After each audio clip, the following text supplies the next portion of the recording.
The South Florida Fair is almost here. Buy your advance tickets now and you can save up to 50%. Plus, if you use your discount admission ticket on opening day of the fair, you can keep it and visit the fair another day courtesy of Publix. That's 2 days of fun for the price of one. South Florida Fair discount tickets are on sale now at Publix and online at southfloridafair.com. Fair opens January 17 in West Palm Beach. South Florida Fair. Theo here. EDS is yes. You've heard me say that over and over. So I need you to keep this website in mind too. EDSIsYes.com. For the most trusted AC specialist here in Palm Beach County, EDSIsYes.com. For 24/7 support, EDS is a trained comfort specialist. It's hard to stop a train. There are so many reasons why EDS is yes when it comes to your air conditioning and plumbing. EDSIsYes.com. That's EDSIsYes.com. We want to see you in a Greenway Kia. Rev up the new year with a resolution that drives change at Greenway Kia of West Palm Beach. If you haven't seen the exciting new 2020 to 2025 Kias, now's the time. We've got one of the area's largest selections of award-winning Kias, all backed by an industry-leading 10-year, 100,000-mile limited warranty. From sleek designs to premium features, advanced tech, and cutting-edge safety, every new Kia is built to give you peace of mind. And if you're ready to drive green, Kia's hybrids, plug-in hybrids, and electric vehicles offer fewer emissions, lower maintenance costs, and the same fun driving experience you expect. Greenway Kia of West Palm Beach, where more Kias hit the road every day. Call 800-NEW-KIAs or visit GreenwayKiaWestPalmBeach.com. We want to see ya in a Greenway Kia. Warranty is a limited powertrain warranty. See Kia.com or retailer for details. Hi, Evan Cohen here, and it's time to check the ESPN 1063 fan phone. It's where you, the fans, have your voice heard. Roll it. Quarterback rules? Is this guy for real? Oh, no. Well, if you'd just shut your mouth for 2 seconds and let Michelle talk, you'd get an answer. Well, that's no good. Where's Keyshawn? Yikes. If you had half a brain in your head, you'd see that Aaron Rodgers is not the problem here. Oh, dear. Open your eyes, sheeple. You're being manipulated by big... Okay, that's enough. Thank you. Keep listening to Unsportsmanlike weekdays 6 to 10 a.m. on ESPN 1063. We hear you. It's ESPN 1063, your home for live sports presented by Hard Rock Bet. Home of the Miami Dolphins, Miami Hurricanes, and all of the biggest football matchups throughout the week. Hard Rock Bet, it's Florida's official sports book. Try Hard Rock Bet now and receive up to $100 back in bonus bets if your first bet does not win. Hard Rock Bet, roll with us. It's offered by the Seminole Tribe of Florida. Must be 21 plus and physically present in Florida to wager. Terms and conditions apply. Concerned by gambling, call 1-888-ADMIT-IT. Anajar and Levine. Call 1-800-747-FREE. That's 1-800-747-3733. ESPN 1063. WUUB Jupiter, a Good Karma Brands radio station. Oh, I see your play, Jerry Jones. The Commanders, they're having a great day. They're celebrating. They have all the attention, and you're trying to steal the headlines. Well, guess what? You got me. Live from the Anajar and Levine Accident Attorney Studios. The man your man could smell. Theo Dorsey is theoretically speaking. But are you a different animal and the same beast? Streaming live on YouTube. You're gonna break up with me because of what I do on the radio? Here's Theo Dorsey. Good people. It's Monday, January 13th. We are one game away from wrapping up Super Wild Card Weekend, which is no longer super. It's just Wild Card Weekend. It's your boy Theo Dorsey, theoretically speaking, back at you. C-Cat on the other side of the glass, on the ones and the twos.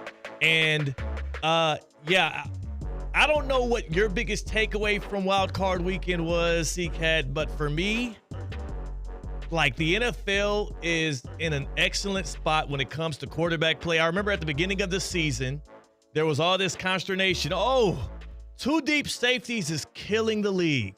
Offenses suck. Yeah, Tom Brady started coming out, right? Tom Brady, the great one, right? And he's saying about how bad QB play is across the landscape of the NFL. You know, which is obviously pretty much him saying, I no longer play quarterback. Yeah. He's like, I'm not out there anymore, so QB play sucks. Mm-hmm. But think about this, man. Not only did we just watch Jaden Daniels break the Commanders' playoff win drought that dated back to 2006 in his rookie season, with a roster that has a bunch, no disrespect, but a bunch of no names. And if they are names, there has been Zach Ertz. Terry McLaurin has been good, but he hasn't popped. It's not like he did this with a Falcons, ready-made roster with stars all aligned around it. He did this with a group that we had no expectations for. We also just saw C.J. Stroud in year 2 pick up playoff victory number 2. Of course, at the top of the mountain, we have Mahomes, we have Allen, we have Lamar. Burrow didn't even make the playoffs, and he's good. The biggest stinker of the weekend came from a guy that everybody I don't want to use terms that will get me in trouble on radio, but they throw big parties for him and coddle him a lot in Justin Herbert. There are so many different franchises that feel like they have their guy, and there is a lot of elite level quarterback play across the league right now. No, it was on display over the weekend. Absolutely. I missed a lot of guys too. I think when Tom Brady was talking about a poor quarterback play across the league earlier in this season, and Mel Kiper, like you said, trying to ban 2 deep safety looks, is pretty much saying, no, the quarterback position has evolved, and you either evolve with it or you get stuck in the dust in the past, because pocket passing quarterback, purely just doing that, is going to be hard-pressed to do that consistently and solely that and be successful in the league. You have to have the perfect ecosystem if you're going to be that. The closest thing we have to that right now is the Detroit Lions, who have the bye week, who will be able to play those Washington Commanders. And we're going to see literally the Lions versus the Commanders is it's almost like the best version of the past versus the future. When you look at Jaden Daniels, who is a dual threat guy who, plays with so much pace, escapability. We saw what he did on 3rd and 1 to close out that game last night and beat the Buccaneers. And then Jared Goff, who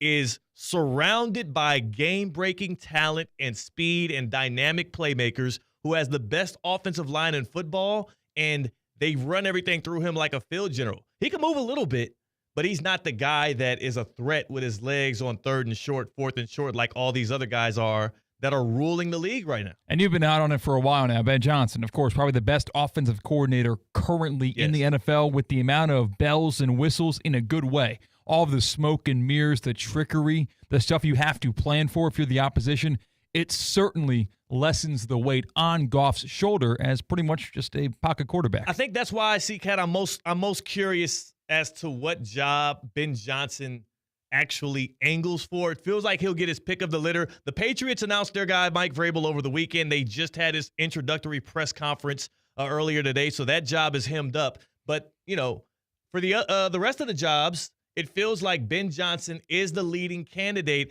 until the news that just shook down, I want to say about less than an hour ago, the Dallas Cowboys parting ways with Mike McCarthy.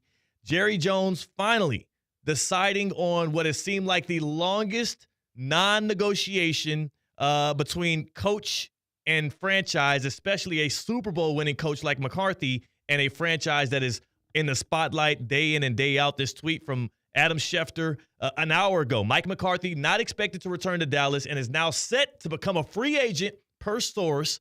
The two sides engaged in no discussions about a new deal, and McCarthy is expected to be a candidate in Chicago and New Orleans. Chicago and New Orleans. That's what we keep hearing about Mike McCarthy, who brought what was a team that had a lot of expectations in the Cowboys, but then once Dak got hurt and they had a rough start, those expectations dwindled. But I keep seeing everywhere that they had a disappointing 7-10 season.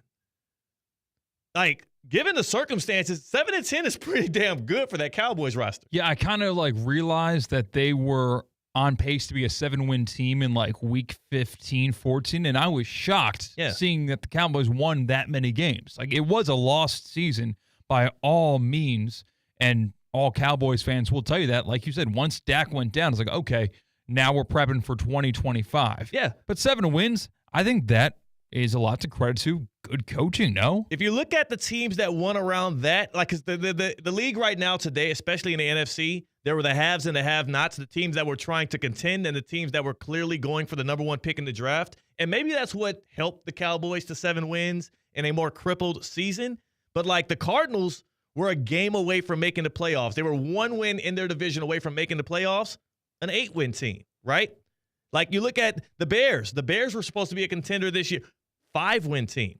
The Falcons, an 8-win team, were 1 win away from making the playoffs as well. Like, these Cowboys, even though the circumstances were dire, and even though McCarthy was going into a contract year, which is odd for a coach that has a Super Bowl title that's coming off of back-to-back-to-back 12-win seasons, a very strange set of circumstances. But we get the news today. McCarthy is gone. He is a free agent. The Cowboys' job opens, and at the same time, another head coach that has a good pedigree, that has a history in the league and a lot of relationships across the National Football League is on the job hunt. And I do feel, C-Cat, though he got a late start, number one, I have 2 questions coming out of this. Number one, how favorable does the league look upon Mike McCarthy? Like, is he a hot candidate, or are we just putting out there that he'll be interviewed by the Bears and the Saints, because they might interview a bunch of people? We saw how many people the Jets interviewed. Like, a lot of teams are just lining up and bringing people in the door. I mean, the Patriots did a 2-for-1. Yeah. With Leftwich and Pep. So, I mean, they're just doing interviews left and right these days. The other question I have, though, is what triggered Jerry Jones to make that decision today? It could be to steal some of the thunder away from the Commanders, right? To get people off of that hype train that is what Jaden Daniels and the Commanders did last night, as they now are going to enter the divisional round and play against the Lions, arrested Lions teams. But you have a threatening offense that the Commanders have that, once again, Jaden Daniels starts and finishes a game where they don't punt and they don't turn it over. Like, nobody else is really doing that consistently in the league. That guy is impeccable. We'll get to him. I'm just curious about the timing of this. There's been flirtations, or at least rumors publicly, about maybe Steve Sarkisian for the Texas Longhorns, who lost this weekend, being a potential Cowboys candidate. I'm curious if the Steelers lost. Like, you're the one that hinted at this. I haven't seen anybody hint at this. Maybe the Steelers lost, and the uncertainty around the relationship between Mike Tomlin and Pittsburgh is what made Jerry Jones think, is this the new leader of our franchise? I also think over the weekend, seeing Mike Vrabel get hired already from the Patriots, you kind of get antsy, and you think, okay, well, I don't want to wait until my options dwindle as the Dallas Cowboys. I want to have all of my options in front of me, and I get picked off one by one while I wait and waffle on the decision on whether or not to fire my head coach, Mike McCarthy. So it's better sooner rather than later. Right. Which is weird that they didn't fire him on Black Monday. Yeah. It's weird that, Jerry Jones did nothing. He does nothing on time when it comes to these contract negotiations. We saw it with CeeDee Lamb, where they wait deep into camp. We saw it with Dak Prescott, where they wait like an hour before they kick off against the Browns to start this season. He's done it year after year after year, waiting until the very last moment and then overpaying for people. But this time he waits to the last moment, and then he lets Mike McCarthy walk. The question is, C-Cat, if you're going to be a guy who lets McCarthy walk, who he's one of just 5, I guess I can't call him active anymore, but active NFL head coaches that have won a Super Bowl, right? I guess he was one of 6. Now there's only 5. Andy Reid, who has multiple, John Harbaugh, Mike Tomlin, Mike McCarthy, Sean Payton, who's back in the league, and then Sean McVay. Like, McCarthy's in that rarefied air of people that have actually done it and been to the mountaintop, and you let him walk this late in the process. I think Jerry Jones has his eyes on a specific candidate, and I also believe that relationship probably got to a point where it was no longer going to be, repairable. Because Jerry, he just seems like a guy that is as loyal as he is and as many opportunities as he gives guys, and he stands beside guys. He's got to be annoying as hell to work for. Yeah, you got to imagine. Absolutely. Yes, because he likes the attention. He likes to talk to the media. Nobody else, no other owners talk to the media after every single game. Yeah, like that's awful. That undermines everything that the head coach is trying to do as setting a culture and setting a voice and tone for their team when you're out there literally undercutting it right after a win or a loss. So the question is, before we get into who the MVP of Wild Card Weekend is, and to me it's obvious who that is, so it's almost a non-question, but I'll give you an opportunity here on Theoretically Speaking to give your picks for MVP of Wild Card Weekend. The question is here, are the Dallas Cowboys a good organization? Is this head coaching opening a favorable job? And my answer, because of the longevity in which they keep their guys around and Jerry Jones' commitment to letting people give giving his head coaches a chance. He's not one-and-doneing guys like franchises like the Jets and whatnot, like he gives the Panthers. I think it is a good job, but I do wonder if it's a job that has a rock-solid ceiling, and that ceiling is the competence of Jerry Jones. He limits what you're able to do, from setting a culture, from roster building, to paying guys on time. Jerry Jones limits everything that the Cowboys are able to do structurally. So though it's a good job because you'll be able to keep cashing checks and you'll have job security for maybe even a decade, even if you're slightly above mediocre, I think if you're somebody that's addicted to winning, if you're somebody that's committed to trying to put out the best possible product year in and year out, game in and game out, that could be one of the most frustrating jobs on the planet, because that guy who pays you, that signs off on the checks, is literally working against you actively. I just can't see like a Belichick one to go there. Yeah, there's no question in my mind that Mike McCarthy is a better job prospector than the Cowboys are a better job prospect. Yes. I think he is a higher in the ranks of coaching candidates than the Cowboys are as high in the rankings in coaching openings. Yes. No, you're right. You're right. And we got from – that's classic. Because McCarthy, as a Super Bowl winning head coach, is going to get some favorable looks. And I have another question based off of the active remaining Super Bowl winning coaches for you, C-Cat, because I'm curious, because you have one of those coaches in John Harbaugh who has one ring to his name. So stick around for that. Jalen in the Prize Picks YouTube chat says, what do all three of those teams have in common? That are right around the 7 win mark. Around 7 win. He says that Theo picked them to win the division. Let me correct him. Because, C-Cat, you were here and you witnessed it. Who did I pick to win the NFC West? The Rams. The Los Angeles Rams, who won the NFC West. And, yes, sure, I did not pick the Bears to win that division either. I picked the Lions to win that division. I picked the Bears to do very well. The Falcons, I thought the NFC South was sealed up the day after they signed Matthew Judon. Little did I know Kirk Cousins was a lemon. All right, they drove Kirk Cousins off the lot. Wheels fell right off. They went and drafted Michael Penix, and because they are bad at decision-making, they are a disjointed franchise from Arthur Blank down right now. I don't know who's really calling the shots in Atlanta. They took too long to make the switch to Michael Penix Jr.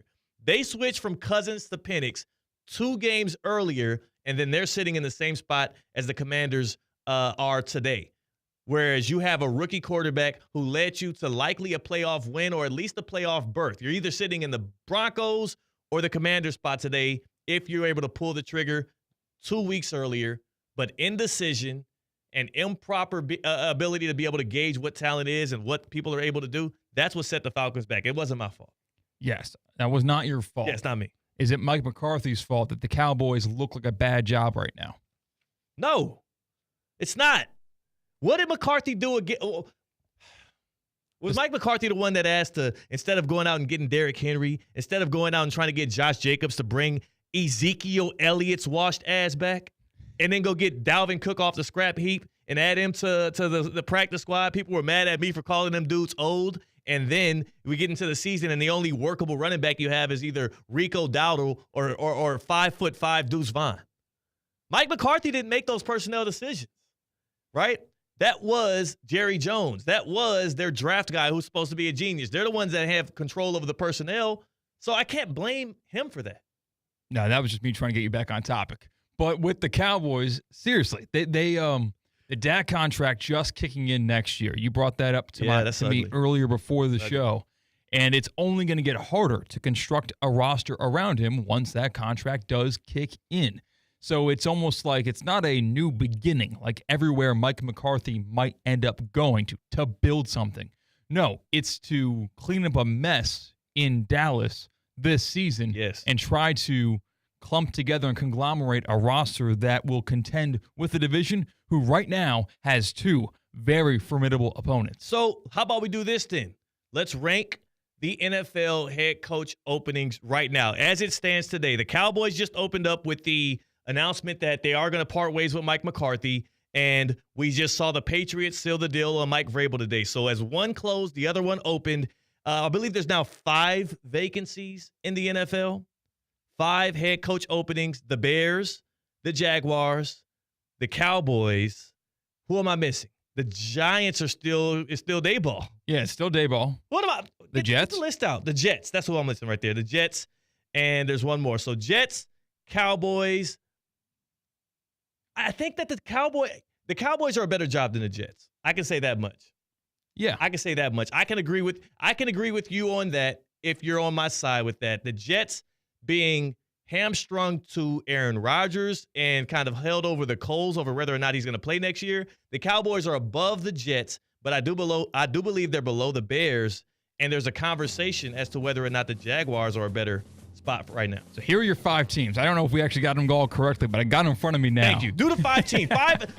We're going to rank the 5 active NFL head coaching jobs now that Dallas has opened up because Mike McCarthy's out the door. So Cowboys just opened up. We talked about the Bears, the Jaguars, the Saints, the Raiders, and the Jets.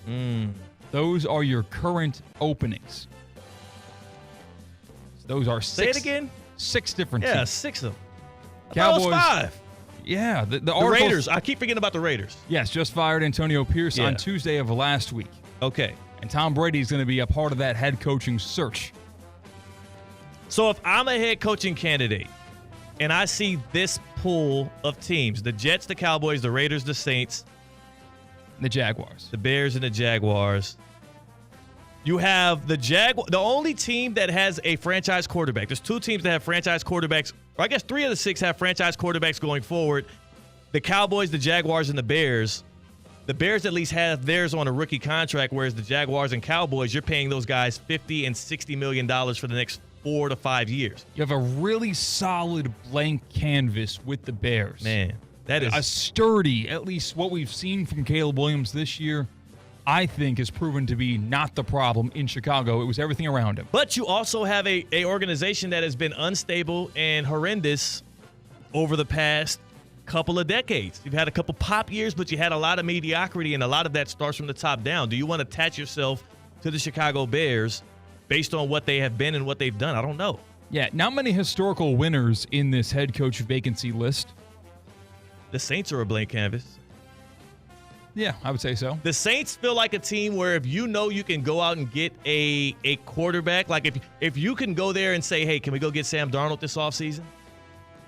I might say the Saints could be potentially the best one because of how that organization has shown an ability to contend at a high level when they have a good head coach there. Out of these 6 teams, though, I would stray from wanting to attach myself to the Cowboys or the Jets. The Saints would be intriguing. The Bears have the franchise quarterback on a rookie deal already, so I would, Chicago's got to be high up. I think it's a competition between the Bears and the Raiders. That is sick, though, because now that Tom Telesco's out with the Raiders, now you really feel like, okay, all right, then literally a clean canvas. I got Tom Brady on my side. Everything that guy touches seems to, turn to gold in the NFL. Except for the broadcast, but, that's the newest gig. He has not failed at that, No. but he go before this year, yes. Tony Romo trying to join him in the bunker. Tony Romo is he's doing everything in his possible, in his way to literally dismantle what started off as one of the great. Like, he felt like when his first 3 years, Tony Romo was like, oh, this dude is going to be a star forever. Mm-hmm. Now he's insufferable.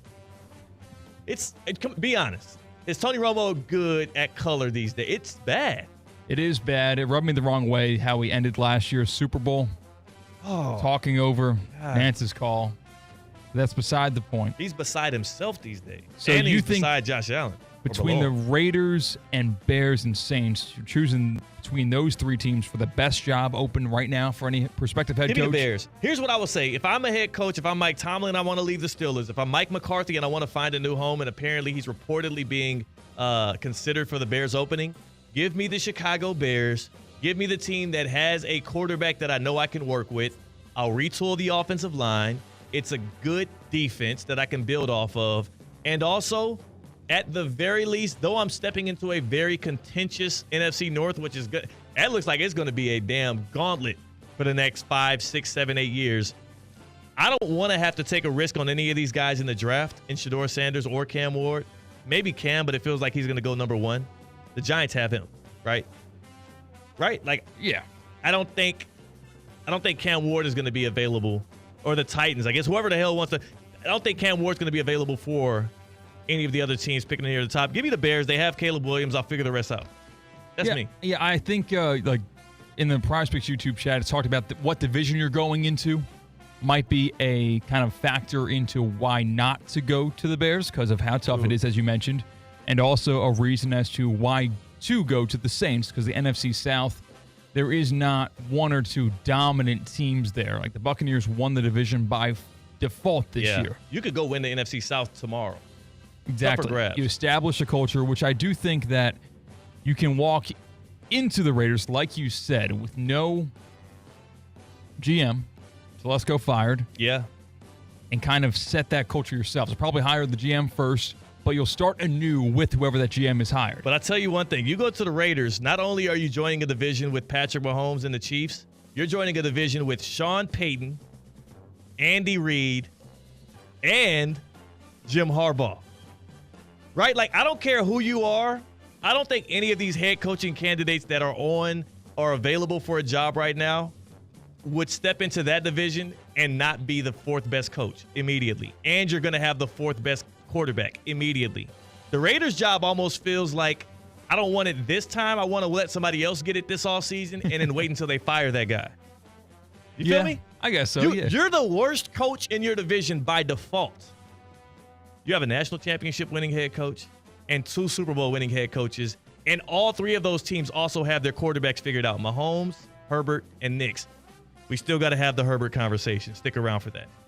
Hit us up on the Baptist Health Hotline, though. Which of these head coaching jobs of the 6 open, now that we learned that McCarthy is available, is the most promising, would be the most attractive, and also which one would you absolutely not touch with a 20-foot pole? Hit us up on the Baptist Health Hotline, 888-760-3776, 888-760-3776. Baptist Health Orthopedic Care is joint pain affecting your quality of life? At Baptist Health Orthopedic Care, our team is experienced in traditional joint replacement surgery as well as new, less invasive treatments with the goal of returning you to what you love as quickly as possible.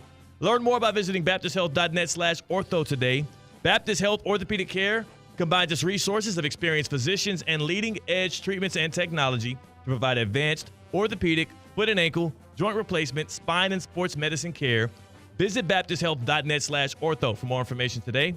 Baptist Health Orthopedic Care has offices conveniently located in Palm Beach County, right on through the Florida Keys. Learn more by visiting baptisthealth.net/ortho. We pick up the Baptist Health Hotline on Theoretically Speaking on a Monday, and it wasn't Black Monday across the league. We did that last week, but it was Black Monday for the Cowboys today. And on the hotline, we have Joe, who is in Jupiter, who is the most renowned Cowboy fan from this side of Palm Beach County all the way up through the Treasure Coast. Joe, how are you in the wake of the news? What a great day from 2 hours ago. I can't explain how good this sounds. Mike McCarthy's a great guy. I wish him well, but it needs to change. It needs to change, and it changed, finally, 24 hours from the deadline. That's what Jerry Jones does. I think Jerry Jones has something up his sleeve. We hope. We all hope he does for him to be procrastinating. I think there's somebody that he's probably already talked to, whether it's – I'm going to give you some names. Jason Witten's one. Nick Saban's another. Hey. Deion Sanders is another. Pump the brakes right quick, Joe. Joe, pump the brakes. I will say this. This morning, I'm not even sure if I'm allowed to disclose this information because it felt secretive. It felt like I shouldn't have been privy to this. But this morning. Can I cut this and post it or no? We can cut it and post it. Okay. This morning, I was at the Mr. October Celebrity Golf Tournament out in Palm City. Reggie Jackson hosted. He hosts a lot of celebrities and a lot of former athletes. One of the many big sports names there was Nick Saban. And while Nick Saban came out to the driving range to practice around 9:30 a.m.-ish, or earlier than that, about 8:30 a.m., Nick Saban pulls up like everybody else to go hit some balls. And instead of going all the way to the tee, he gets a phone call as he's approaching the driving range. Nick then returns back and kind of hides out in a little cove where nobody can hear him or see what he had going on. And he was on that phone for like at least 20 minutes. Nick Saban, instead of warming up, and you know this guy takes golf seriously as much as he takes everything else seriously. Instead of warming up for what I'm sure are, an excellent round of 18 out there at the Floridian, Saban was on the phone having a very serious conversation. One of those conversations where you know how, like, because I walked by him accidentally to go back to the car. I was about 10 feet away, and we locked eyes for a second. Immediately, he looked away. He, like, looked down. Almost one of those conversations where he's like, I hope nobody sees me over here. I'm just saying. I don't know. Yeah, don't talk to me don't ask me any questions, pretty much. Don't look at me. Act like you don't see me here. He was hiding between two of the sponsor flags. You know those big sponsor flags you put up at golf tournaments? Yes. That you put in the ground and they're wait. He was hiding in between two of those. So Joe, maybe there's good news around the corner. Saying. Maybe. So Joe, wait. I don't know. I'm just so saying. You gave us a bunch of options there. Palm City. I was in Palm City this morning. You just missed him. Wish we had numbers. We could have connected. But anyway, Joe, you're a Cowboys fan. Who would you like to have, replace Mike McCarthy if you had to pick one guy from that wish list? Sarkisian, Nick Saban, or Deion. I'd be happy with any of the three. Okay. Joe, you failed that test. Joe, you failed that test. Look, I'm going to have to get back to you. I don't want this to turn into the Joe and Jupiter show where you start listing off even more candidates. I asked you to give me one. You gave me 8. I know. That's what I was going for, too. I wanted one. Come on, dog. Just give me one. He said he's still listing candidates. Was this Adam Schefter or Joe and Jupiter? Joe, you got one more chance. Joe, bring Joe back on. Joe, is Joe back here? Joe's back here. Joe, I'm sorry. I didn't mean to drop you out, man, but you felt it. Out of those names, pick one that you wish to see lead the Cowboys into the future. Deion Sanders. There you go. There it is. He did it. We appreciate you, Joe, for jumping on the Baptist Health Hotline. Joe has made the selection. We'll see what Jerry Jones does as well. That's interesting. That's someone who's used to the circus and wants the circus to keep on going. I know. Doesn't know anything else. Deion Sanders, and the problem is who would upstage who more between Jerry Jones and Deion Sanders? A joint press conference. Oh, my God. Every single day. We don't even deserve that. We don't deserve that. I think we get them mic'd up on every single game. You'd have Jerry Jones and Deion Sanders mic'd up for every single game. We'd get every instant reaction from every play of every Cowboys game. They should. And then have Deion's son cover it all. He's the one commentating on it and whatnot. Not even just Deion Jr. I'm talking about Shiloh because I don't want him playing safety in the NFL. All right? We've seen him play safety in the Pac-10 or Pac-12. I'm sorry, the Big 12. I think we're going to see him get replaced as a son of Deion's. Like, it will just be Travis Hunter. Like, one in, one out. He's been hinting at it for a while. He's been hinting at it for a while. He's like, my sons and Travis too. He's one of them. I'm like, all right, now. It's almost like how when Deion joined Colorado, he said, like, I'm bringing baggage with me, and it's Louis, so if you're thinking about transferring, get out of there. Yeah. Hey, listen, a lot of good son candidates out there. Like, I'm bringing some with me. Who's he going to adopt off the Cowboys? Would CeeDee Lamb become his son as well? Micah Parsons? Micah Parsons would fit well. Yeah. Micah would definitely. He has a podcast. Uh-huh. Yeah, Micah would be perfect to be Deion's son. Maybe there's some truth to this, but again, I'm not lying, C-Cat. Out of all the people, Nick Saban was glued to that phone for a minute. And this seems like a nice life Nick Saban has right now. It's a nice life for real. He's got a settled down life with Miss Terry, goes on the road every weekend during college football season, gets to enjoy college football as a general sport rather than be in the fire like he was for so long. This seems like a life I wouldn't want to see Nick Saban leave. I wouldn't want him to leave it either, but let me tell you something about ultra-competitive dudes. You don't get to that stage, to that platform, you don't get to that level of eliteness without being, like, unwilling to relent and having that competitive fire in you. And I don't know if there's any credence to the Nick Saban rumors to Dallas, but I will say that was the one glaring failure on Nick Saban's resume. He succeeded everywhere else. But the one glaring failure on his resume is, well, he couldn't do it in the pros. Overwhelmingly bad run with the Miami Dolphins, and one that he seemingly quit on. And it's obvious that Nick Saban would not unretire for a lesser job than the Alabama Crimson Tide head coach. To college, no. And that's a really tall job. That's a really strong job that you cannot go even laterally. You got to go up. And why did he leave? Well, because he wanted to. Because he didn't want to deal with all the crap in college. Because it was turning into professional football. So go into professional football where it's actually real regulations and stuff. And it would be hilarious if Bill Belichick and Nick Saban literally just do the switch. Oh yeah, just one goes to college with Bill, and that would be hilarious. That would be funny. That might be an internal challenge between the two of them. They're like, yo, You talking all that crap about, we had the conversation when they both left at the same time. This time last year, because I saw Nick Saban at this same tournament this time last year when he was freshly retired. And we had the conversation, who's the better head coach in football just in general between Saban and Belichick. Belichick got more votes in that poll in a general basis across the nation. Now Belichick goes to college. I wonder if Nick Saban goes to the pros and tries to upstage him. We'll see. On the other side, we do have to get to the MVP of Wild Card Weekend, and how is it not that bad man who put the Commanders on his back? Yeah, I'm not talking about Zane Gonzalez either. That's C-Cat. I'm Theo Dorsey, and that music means there's some trivia coming. Play along in your car, play along on YouTube, play along on the free ESPN app or on your smart speaker worldwide, because are you smarter than Theo Dorsey? You'll find out. You're not. So, Theo, I've got a question for you. Especially not you, Rex Ryan.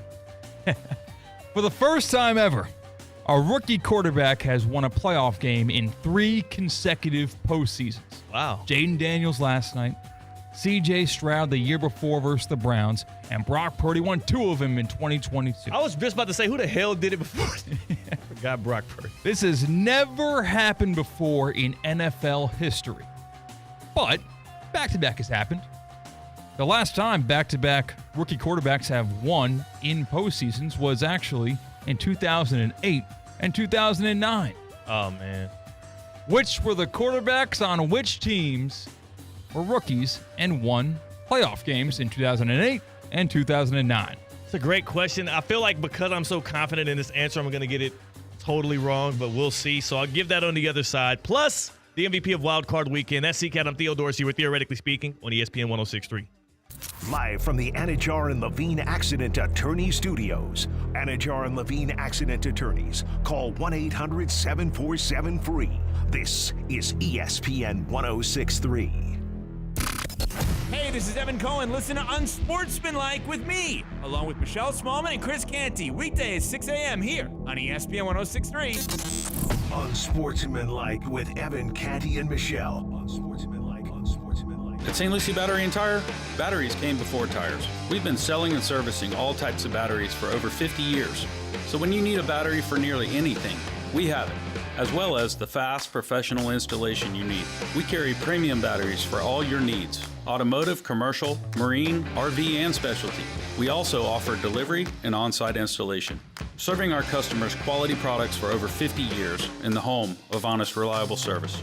Go to slbt.com and book your next appointment. West Palm, it's C-Cat here. You want to know my secret to losing weight fast? I dropped 14 pounds in my first 3 weeks with Metrum MD in Palm Beach Gardens. It's not a one-size-fits-all plan. It's medical weight loss tailored just for you by a team of experts. They're busy because they're the best, and the results are real. I'm living proof. With their guidance, I'm losing weight fast, staying motivated, and feeling unstoppable. Ready to transform your life? Visit Metrum MD in Palm Beach Gardens or go to MetrumMD.com. That's M-E-T, the word trim, MD.com.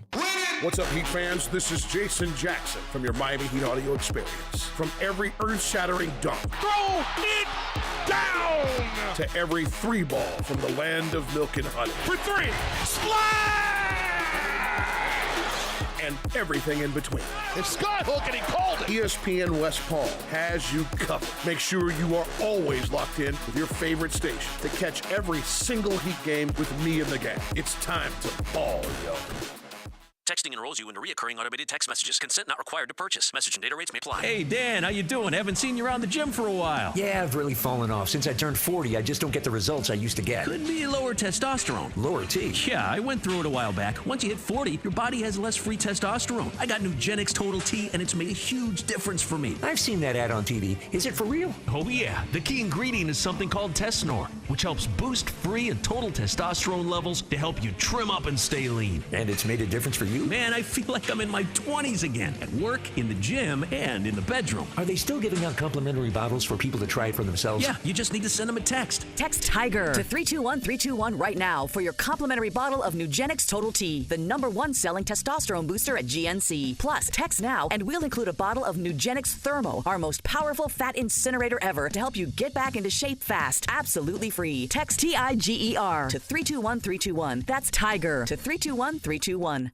Good Karma Brands is proud to be an equal opportunity employer. Our policy is to provide equal opportunity employment, development, and advancement to all current and potential teammates. If you are an organization that wants to learn more about careers with Good Karma Brands, please email careers@goodkarmabrands.com. Is your car stuck in the past? Is it still, lacking excitement? Time for a change? Hello 2025 Discovery Sport. With sleek design, incredible performance, and, wait for it, 3.9% APR for 48 months. Yes, you could be driving this beauty for as low as $22.53 a month per 1,000 financed. That's practically a steal. Don't let your old ride make you feel like a dinosaur. Get into a Discovery Sport today and feel like you're driving the future. Only at Land Rover Palm Beach.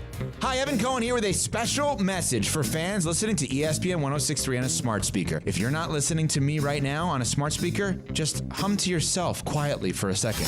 Hi, smart speaker listeners. Isn't this convenient? All you had to do was say play ESPN 106.3, and bam, here I am. You could have asked for a chicken marsala recipe or gotten the weather in Bangladesh, but you asked your smart speaker to play ESPN 106.3. Way to go! I appreciate you. Okay, everyone else, come back now. Keep listening to ESPN 106.3. Thank you.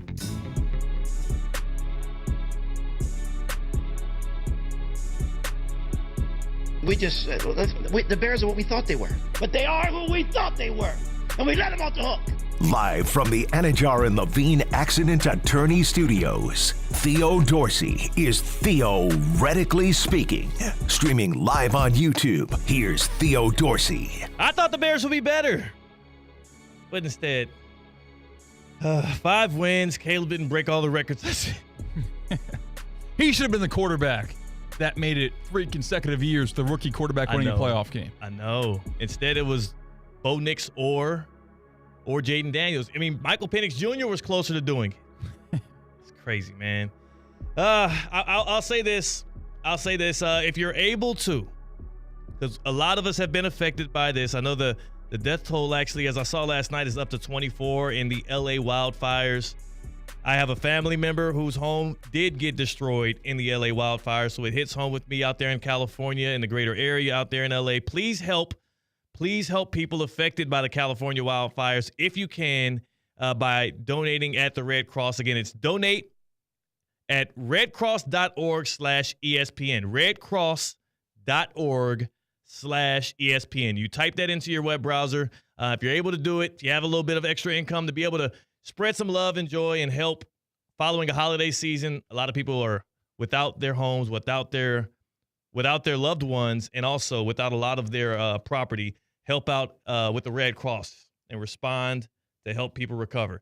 CCAT, I think that though the Bears were disappointing this year, the rest of the rookie quarterbacks that were playing and were surrounded by the proper talent, they showed up and they uplifted this draft class. So I still can't stand by saying this is the best ever rookie draft class for quarterbacks. I think so. And if there was a year for a rookie quarterback to win a playoff game, it probably would have been this year. Had to be. To make it 3 straight. So the trivia question was simply this.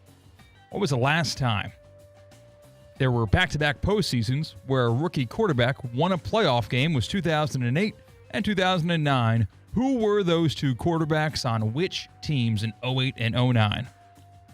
Yes, that's a great question.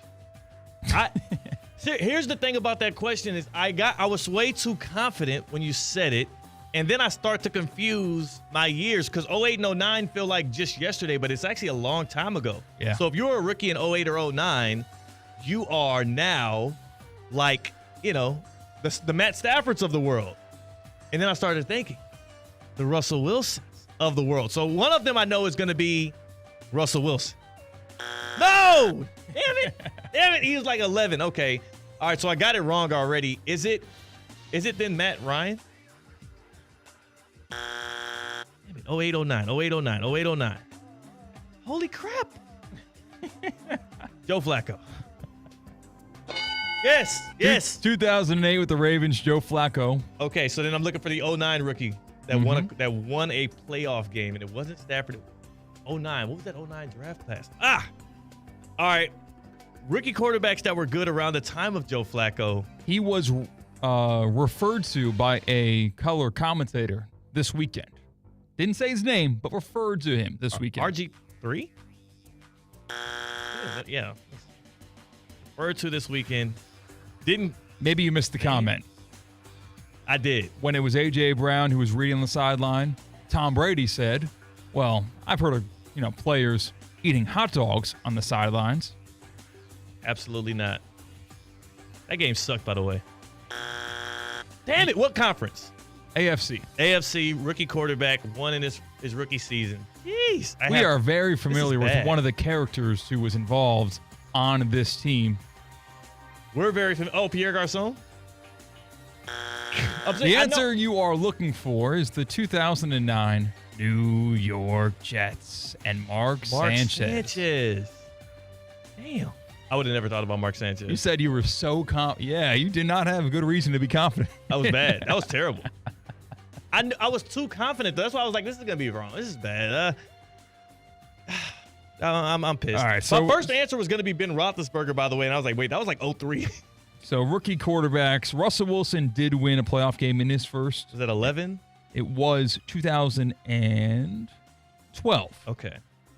T.J. Yates for the Texans won a playoff game in 2011. But 2009, Sanchez, Flacco. And then it was Roethlisberger in 2004, Aaron Brooks with the Saints in 2000, and Sean King with the Bucks in 1999. Deep cut. Yeah, rookie quarterbacks doing good in their playoff debut. It's kind of a relatively normal thing as of late, but not in the past. It used to be very difficult in the past. Quarterbacks used to sit more in the past as well. And I do believe that today we have coaches that are smarter about coaching to the strengths and against the weaknesses of their quarterbacks. So you look at guys have these early on successes, and it's like, well, why is Jaden Daniels playing so well? What if you drop Jaden Daniels into one of those 08, 07, 06 offenses where a guy is stuck to his guns and he wants to run this specific scheme? And maybe that doesn't tailor to how well Jaden Daniels plays. Like, I think that's part of the difference now. Right. It's almost like nowadays it's less, let's mold this quarterback. And now it's kind of, let's mold our offense around this quarterback. Let's tailor what we're doing to the strengths and the weaknesses of this guy. And I think offensive coordinators and play callers have gotten a lot smarter. We're seeing this all across the league. So I'm glad that the NFL is in a better place now with quarterbacks. The Chargers, a little buyer's remorse right now, I'm sure, with Justin Herbert. I mean, it was bad, 4 interceptions. Not more so than another team this weekend in terms of buyer's remorse. Oh, no, yeah. I mean, well. Talking about the Green Bay Packers and Jordan Love. I don't think. Jordan Love had a pathetic playoff game. An absolutely pathetic playoff performance against the Eagles. That was bad. Now, I will say. Which the defense kept them in that game. They were gifted 7 points at the beginning because the Packers did retrieve that fumble, and the officiating crew decided that that is not the case. Yeah. So we were going to do most valuable player from Wild Card Weekend. Who do you think had the most destructive to their reputation game? It's only 2 candidates, right? Unless you want to add Mike Tomlin into that, but I don't think anybody expected them to win, and they weren't competitive, but whatever. It doesn't matter. Between Justin Herbert and his 4 interceptions against the Texans in a game in which the Chargers were favored on the road, and Jordan Love, who went up against a team that we expected the Packers to lose to, but we did not expect him to look so bad, so outmatched. He does have the excuse of no Christian Watson, who before the game, everybody talked about how that limits what they can do offensively because he is the guy that stretches the field, creates a lot of space for other guys because he is the deep threat. Who had the worst outing that is more destructive to what we're going to think about him? Here's Justin Herbert's stat line. The problem with Herbert's game, too, though, was this is his second time completely collapsing in the playoffs. He's had 2 playoff games, both losses. 14 for 32, 242 passing yards, 1 touchdown, and 4 interceptions. I mean, 2 touchdowns if you count the one he threw to Eric Murray. That's not good. No, it was really bad. It came in that classic Saturday 3 p.m. spot where I was watching at the sports bar, and it was funny, kind of the sports bar crowd reactions to each and every one of those brain-dead interceptions that was thrown, honestly, from both sides. CJ Stroud made a couple of bad throws in that game, too, where you left your head scratching, and Herbert playing from behind. I know he had to push the limit a little bit more and take some more risks, but he left a lot to be desired in that game. And his receivers weren't helping. I feel like a couple of those interceptions were not on him. Mm-hmm. But, again, 4 interceptions in a playoff game, you can't have that. Whereas Jordan Love against the Eagles, who they lose 22-10 on the road, 20 for 33, 212 yards, 0 touchdowns, and 3 picks. His QBR was 37. I also will say this. Herbert had 0 rushes, which was weird to me. He didn't know him for his legs, though. He is. He's known for his ability to extend plays, and also he's known for his ability to actually go convert on some of those short yardage downs. He's been creative with his legs through this season. Really, I think of rocket arm, make any throw, Justin Herbert. That's what I think of when I think of Chargers quarterback Justin Herbert. You know who also is not known for his legs? Is C.J. Stroud, who ran 6 times for 42 yards with a long of 27, who picked up pivotal first downs by getting out and escaping. Now, part of that was the way that the Texans were pass rushing him. I'm sure that D'Amico Ryan schemed it up to keep Herbert in the pocket. But, again, that feels like the biggest difference. The biggest difference was when all else failed for C.J. Stroud, he took off and ran decisively. When all else failed for Justin Herbert, he threw the ball and the Texans caught it. So you think that Herbert had a worse weekend than Jordan Love? It's tough to say. Here's what I'll say. The Packers, they weren't playing with house money, but they were damn close to it. On the road against the Eagles, who a lot of people think are Super Bowl contenders. We don't think the same of the Packers. Based on who they've beaten this year, I don't think that the bar was that high. You can knock Herbert's weapons in that roster, but I can say the same for what Jordan Love is working with himself. And if I had to take the two defenses and line them up next to each other, the Eagles or the Texans, I think more offensive coordinators would fear what the Eagles present. Yes, the opponents are different, and that's how you scale the success differently. It would have been a bigger shocker for the Packers to beat the Eagles than it would have been the Texans to beat the Chargers. Literally, most people pick the Chargers. That's why Cade Chumslin, our Texans fan here at ESPN West Palm, has been doing a parade for the past 3 days. But we're used to the Chargers falling short, are we not? Yeah. I feel like seeing the Chargers in divisional weekend would look uncomfortable, and I wouldn't know how to take it. Here's the thing, though. Herbert threw 3 interceptions all season. He threw 4 interceptions in that playoff game, in a game in which he was favored. That is a utter epic collapse. I don't understand how that's not on the quarterback to some extent, because it's a high-leverage situation, and you didn't show up at all for your team. Jordan Love, we saw him do this throughout the regular season. It's not that big of a shock, honestly. Which I think is worse. I think it's a nail in the coffin. It's confirmation that it wasn't that the Packers were sleepwalking through this season once the division was out of reach because of big dogs at the top, like the Vikings having a historic season, Lions having a historic season, that, okay, now the Packers will turn it on like we saw Jordan Love and the Packers turn it on last year against the Cowboys. It felt like it made everything that we thought about Jordan Love, but weren't confident in confirming, was all nail in the coffin, confirmed after that pathetic postseason performance against the Eagles. I can't disagree with you. If you were already predetermined that Jordan Love is not a good quarterback, it's easy to write him off. And the same goes for the people that doubted Justin Herbert. If you feel like he doesn't have it between the ears when the times get tough or against good opponents, you're going to feel even stronger in that way. I believe both of these guys are going to bounce back in a much bigger way next year, and they're going to be good quarterbacks going forward. Who has a better chance to succeed? I would put my eggs still in the basket of Jordan Love over Justin Herbert. And a lot of that has to do with, and again, it's not about how good Justin Herbert is or how good Jim Harbaugh can be as a coach for the Chargers. One of them dudes is in the NFC. That's true. That always has a sliding scale of success. If you're going to run up against one of the 3 dogs in the AFC, it almost feels like you're playing with house money for the foreseeable future, talking about the Chiefs, Bills, Ravens. In the NFC, we're seeing these quarterback reclamation projects for a reason, right? Because there's room for opportunity there. Put it to you like this. Next year, Jordan Love has a chance to be the best quarterback in the NFC. Like a legit shot. Like if you could put odds on that, whatever that looks like, it wouldn't be that long of odds. It would be like second, third shortest odds. Yeah, that conference allows Baker Mayfield to be a top dog, a quarterback in the NFC after we saw his previous 4 years. Whereas Justin Herbert, he will never even be the best quarterback in his own division. He will never, let alone the AFC. He's never going to surpass Patrick Mahomes. The thing is, I think so much of quarterback success is dependent on the environment that they are put in And I think that Jim Harbaugh is the difference maker there between him and Matt LaFleur. It's his first season there in LA. I think you give him 2-3 years, he will turn that franchise around, and it will all be around Justin Herbert. I think it was a bad day for Justin Herbert. I think it was a bad day for Greg Roman, too. Yeah, that is sure. We've seen him in the playoffs call some stinkers. That was a stinker he called against DeMeco Ryan and the Texans. I think he needs to own up to that as well. Herbert doesn't deserve all of the heat. He'll be good. He'll be fine. But, again, he is fighting an uphill battle. The Raiders are going to retool this offseason as well. Sean Payton feels like he has this guy in Bo Nix. Justin Herbert, the clock is ticking. The clock is ticking in that division and in that conference. I don't think he ever breaches that top 3 between Mahomes, Allen, and Lamar. And the problem is it ain't like he could wait them out.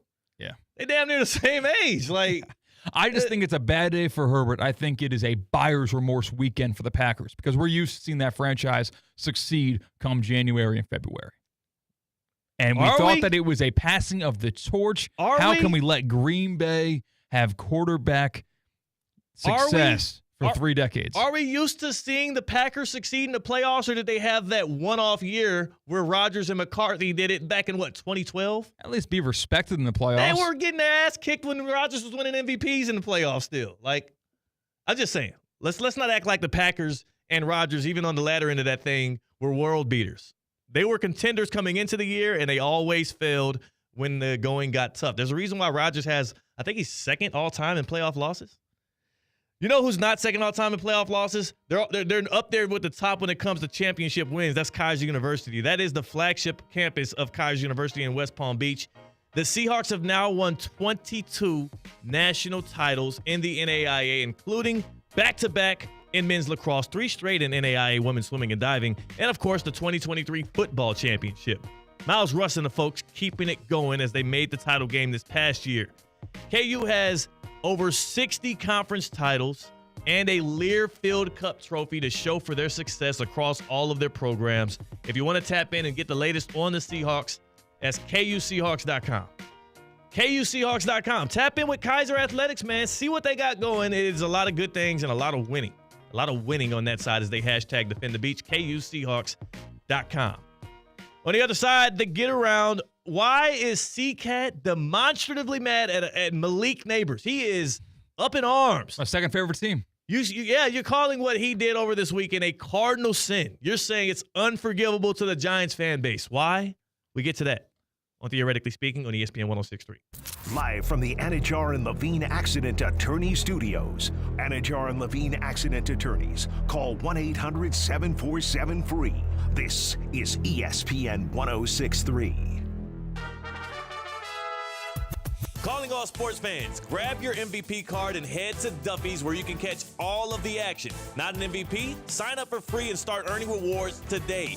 Duffy's is voted the best sports grill year after year with their award-winning burgers and wings. Don't forget about Duffy's famous 2-for-1 drinks all day, every day. And with over 80 TVs in every location, you'll never miss a minute of the game.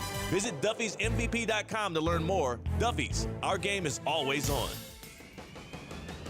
The 2025 Land Rover Discovery is here, ready to take you wherever adventure leads. Lease the Discovery for just $829 a month for 36 months, with $69.95 due at signing, or finance at 2.9% APR for 60 months. Luxury, capability, and style combined in one powerful SUV. Don't miss out on this limited time offer. Visit Land Rover Palm Beach in person or online at LandRoverPalmBeach.com. Offer ends soon. It's ESPN 106.3, your home for live sports presented by Hard Rock Bet. Home of the Miami Dolphins, Miami Hurricanes, and all of the biggest football matchups throughout the week. Hard Rock Bet, it's Florida's official sports book. Try Hard Rock Bet now and receive up to $100 back in bonus bets if your first bet does not win. Hard Rock Bet, roll with us. It's offered by the Seminole Tribe of Florida. Must be 21 plus and physically present in Florida to wager. Terms and conditions apply. Concerned by gambling, call 1-888-ADMIT-IT. Hi. This is Scott Smith of Smith, Ball, Baez, and Prather, Florida Injury Lawyers. I have said it many times before, and I will continue to say it for many years to come. There is never a good time for a car accident to occur, and most certainly never ever a good time to suffer injuries in any type of an accident. The accident and its overall aftermath will usually cause pain, difficulty, and stress. Florida law allows accident victims to recover compensation for such losses, injuries, and damages. But such recovery is often not obtained easily and can require a lengthy fight with an insurance company. If you've been injured in an accident, call us now. Don't delay. The initial consultation is completely free of charge. The sooner you call us, the sooner we can put our experienced legal team to work for you. Don't hesitate or pause for another minute. Our experience, knowledge, and resources could be working for you just minutes after the call. If you've been injured, the lawyers at Smith, Ball, Baez, and Prather will help. Call us at 500-HELP, 500-HELP. With Smith, Ball, Baez, and Prather, help is just a phone call away. Offices Palm Beach Gardens, Boca Raton, and Port St. Lucie.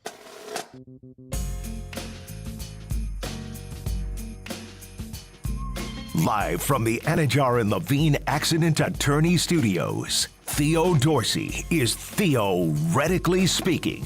Streaming live on YouTube, here's Theo Dorsey. We're going to have the Jaden Daniels conversation, I promise, right on the other side. C-Cat, while he made a lot of Commanders fans ecstatic, happy, they found joy again.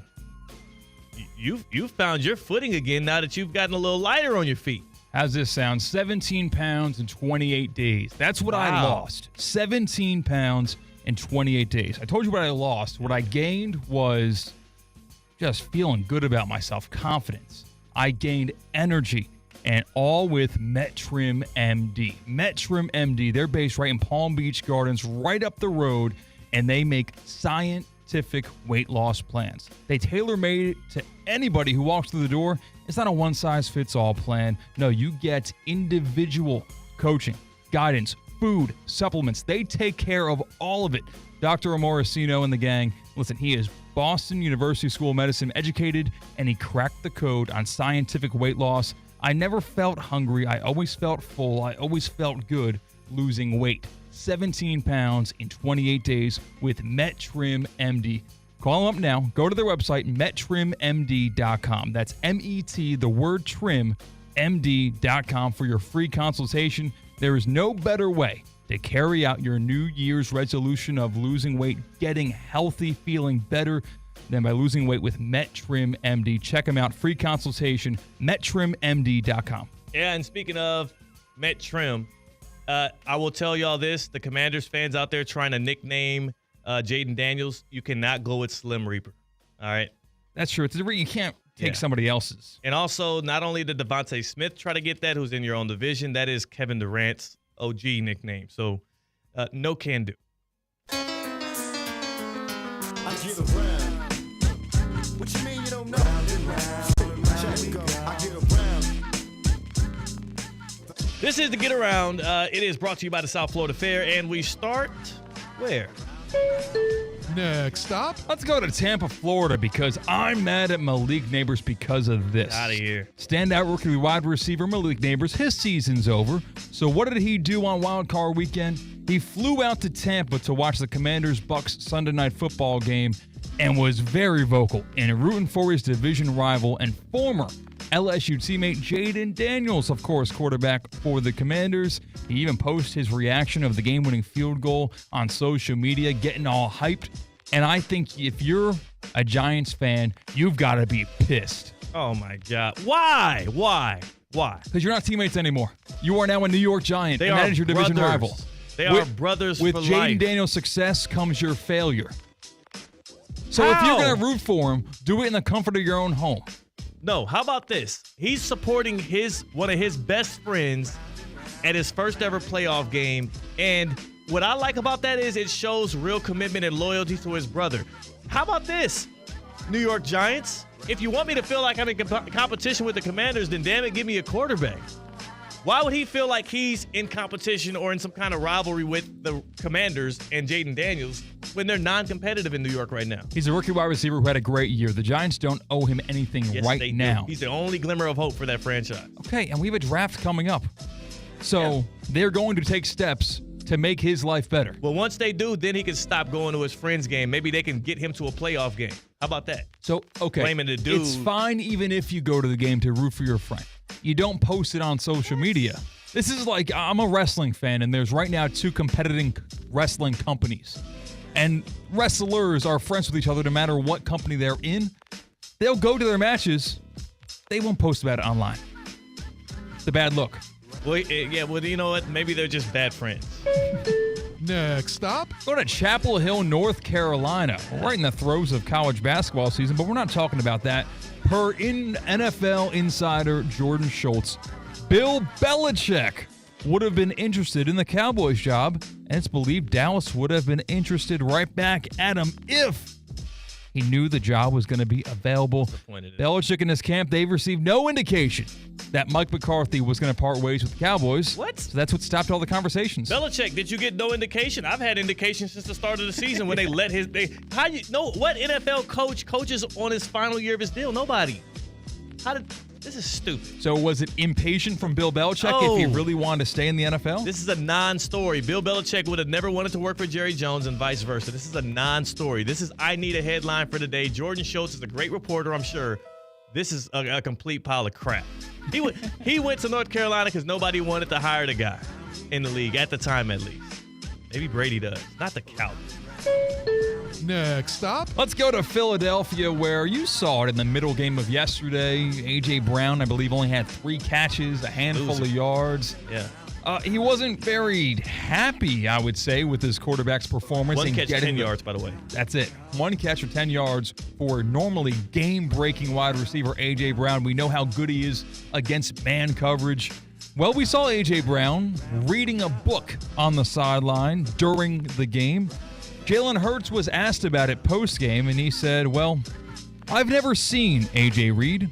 I've seen the book in his hands. Whatever you got to do to get you through stuff. That's, first of all, if somebody catch me with a book and you my homie, I don't want you going out there telling me you never seen me read. Have my back. Don't make it seem like I'm doing this for show, like I'm LeBron James or something. Also, the book he was reading was called Inner Excellence, and that was about the only excellence he was able to display because he only had 1 catch and 10 yards. So I don't blame the guy for trying to re-encourage himself.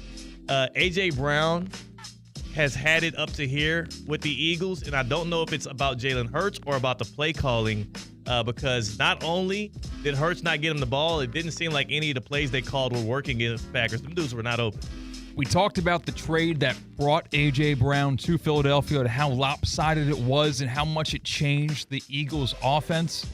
I think we're likely going to see a trade from A.J. Brown out of Philadelphia. You saw the mentality that A.J. Brown had, not being happy with that game despite surviving and advancing to the division. Compare that to Saquon Barkley, new addition, who knows how important it is to win. Right. Who knows how the fashion of your win does not necessarily matter. Talk post-game saying, I don't care if we win 3-0. I just want to freaking win. That's Saquon Barkley on your same team with a polarizing, different mentality that you got to love. The difference is A.J. Brown came to the Philadelphia Eagles and then made the Super Bowl the first year. So he's seen the mountaintop after being in the valley with the Titans for so long. After he got his money as well, so congratulations to him. I do think that there is chemistry issues with the Eagles, and because their head coach is so emotional and volatile, I don't think this gets sorted out. This could end up being the difference between why they are not able to get past the Lions in this postseason. A.J. Brown is the dog, but this team, they don't mesh well. That relationship. They need a therapist. Next stop. They need a team therapist. We're going to go south on Australian. Yeah. We're going to get to southern. Yeah. We're going to go west on southern, and we're going to take that Is there road a therapist there? all the way to the South Florida Fair, because you take 2 people that have a disagreement, you remove them from their location and bring them to the fair. I think that cooler heads will prevail because no one can be unhappy at the South Florida Fair. How would you have a frown on your face when you got your handful of fried Oreos and funnel cakes, right? Like, you can't be mad. I think that you would have A.J. Brown and Jalen Hurts holding hands at the end of that day. They would be on a Ferris wheel They would be on that little ride thingy that you do where it's on top and you just like looking down on the rest of the fair like you peasants. Rooting on the pig races. Yeah, rooting on. That's what we'll be on Friday for the South Florida Fair. By the way, if you haven't got your tickets yet, advance tickets are available right now. You can save up to 50%. Plus, if you use your discount admission on opening day at the fair, you can keep it and visit the fair for another day. You get a 2-for-1, and that's courtesy of Publix. Pull up to your nearest Publix today or go online at southfloridafair.com. That's where you can get your fair tickets. Again, it opens up this Friday, the South Florida Fair, southfloridafair.com or at your nearest Publix. In the YouTube Prize Picks chat, yeah, like this is what I was trying to tell you, C-Cat. Jalen says, Daniels helped make Neighbors a first-round pick. That's not just his brother. That's his agent. He got him there. So I don't see why you would be critical of Neighbors for doing so. And then Xavier, I guess, is the Eagles fan.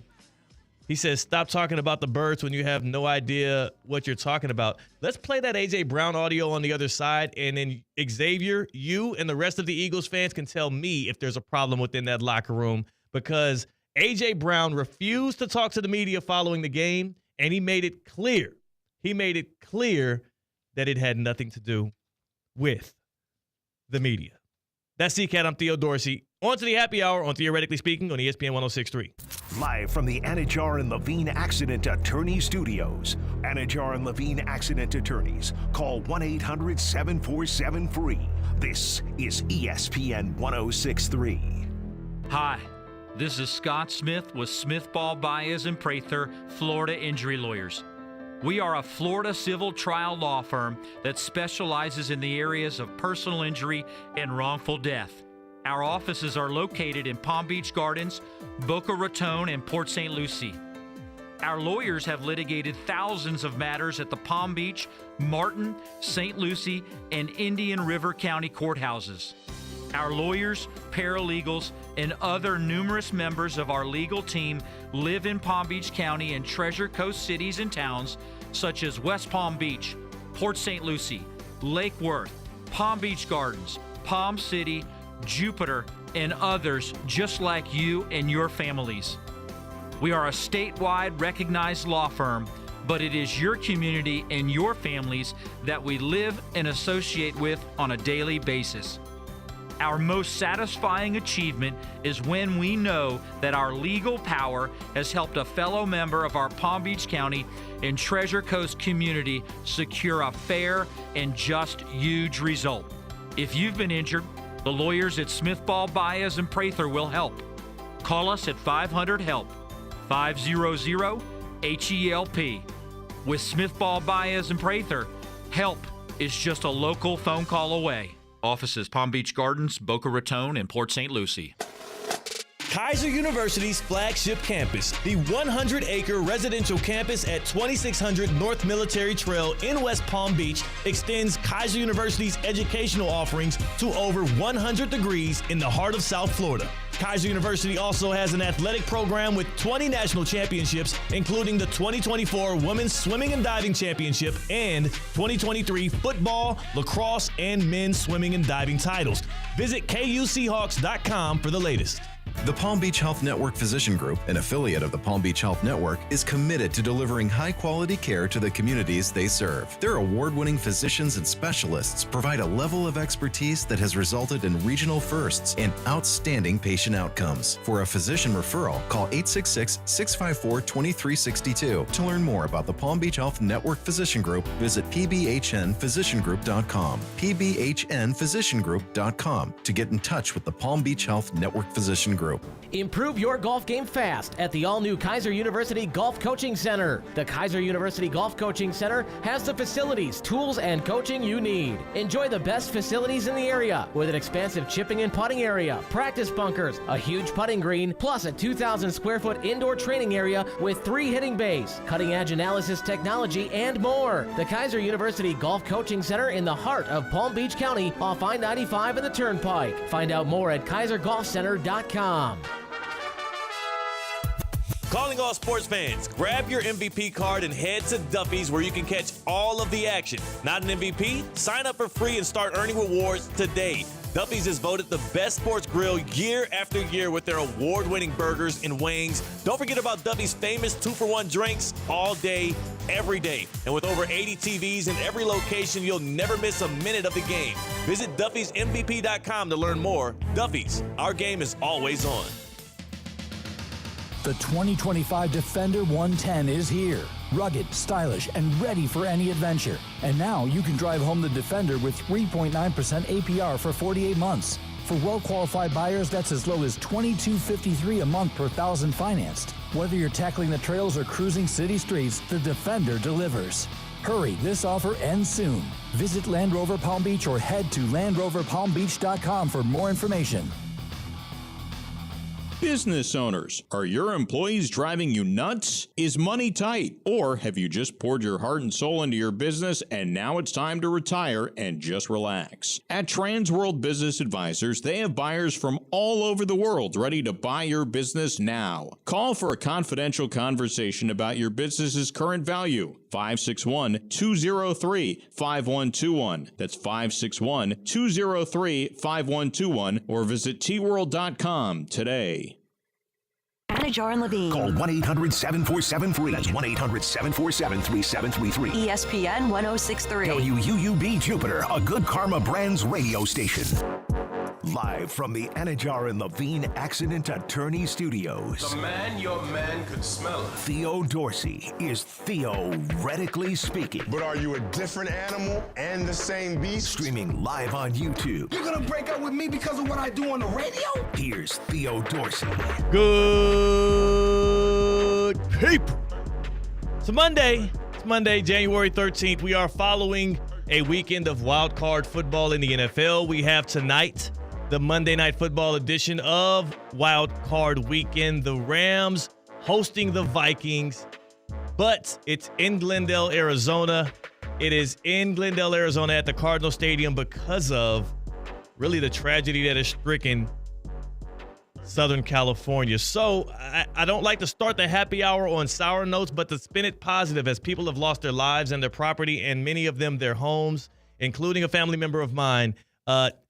If you're able, please help people affected by the California wildfires in 2025. Donate at redcross.org/ESPN. It's right there for you, so you can donate to the Red Cross to help out. Again, redcross.org/ESPN to help the Red Cross respond and help people recover. I've seen the homes in ruins. When my mother sent me the picture of what is my godmother's mom. I don't think you call it like a god grandmother. I don't know what term to officially use, but when she sent me the pictures of what the house was and what it looks like now, it is extremely sad and depressing to see people go through that. Not just ones but others as well. So the greater humanity at stake here. So show some humanity if you can.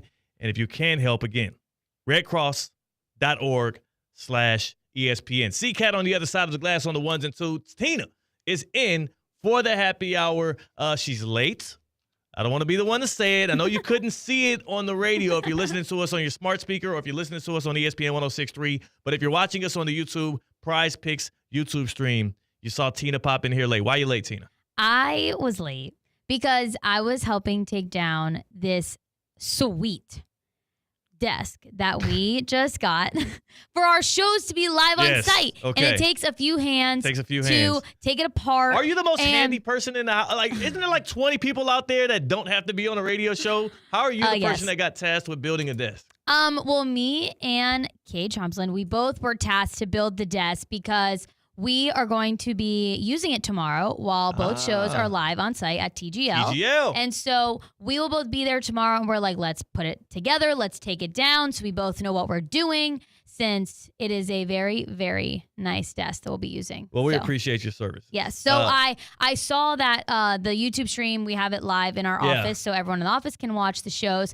And I saw my picture pop up and I was not there. And then I heard the intro and I said, oh, no, I got to go. And I bolted to the studio. We appreciate that. Thank you. Appreciate that. No, it's not like we have a whole hour dedicated to Tina's appearance on Theoretically Speaking. I'm sorry. It's the happy hour. It's only 10 minutes of buffer time, too.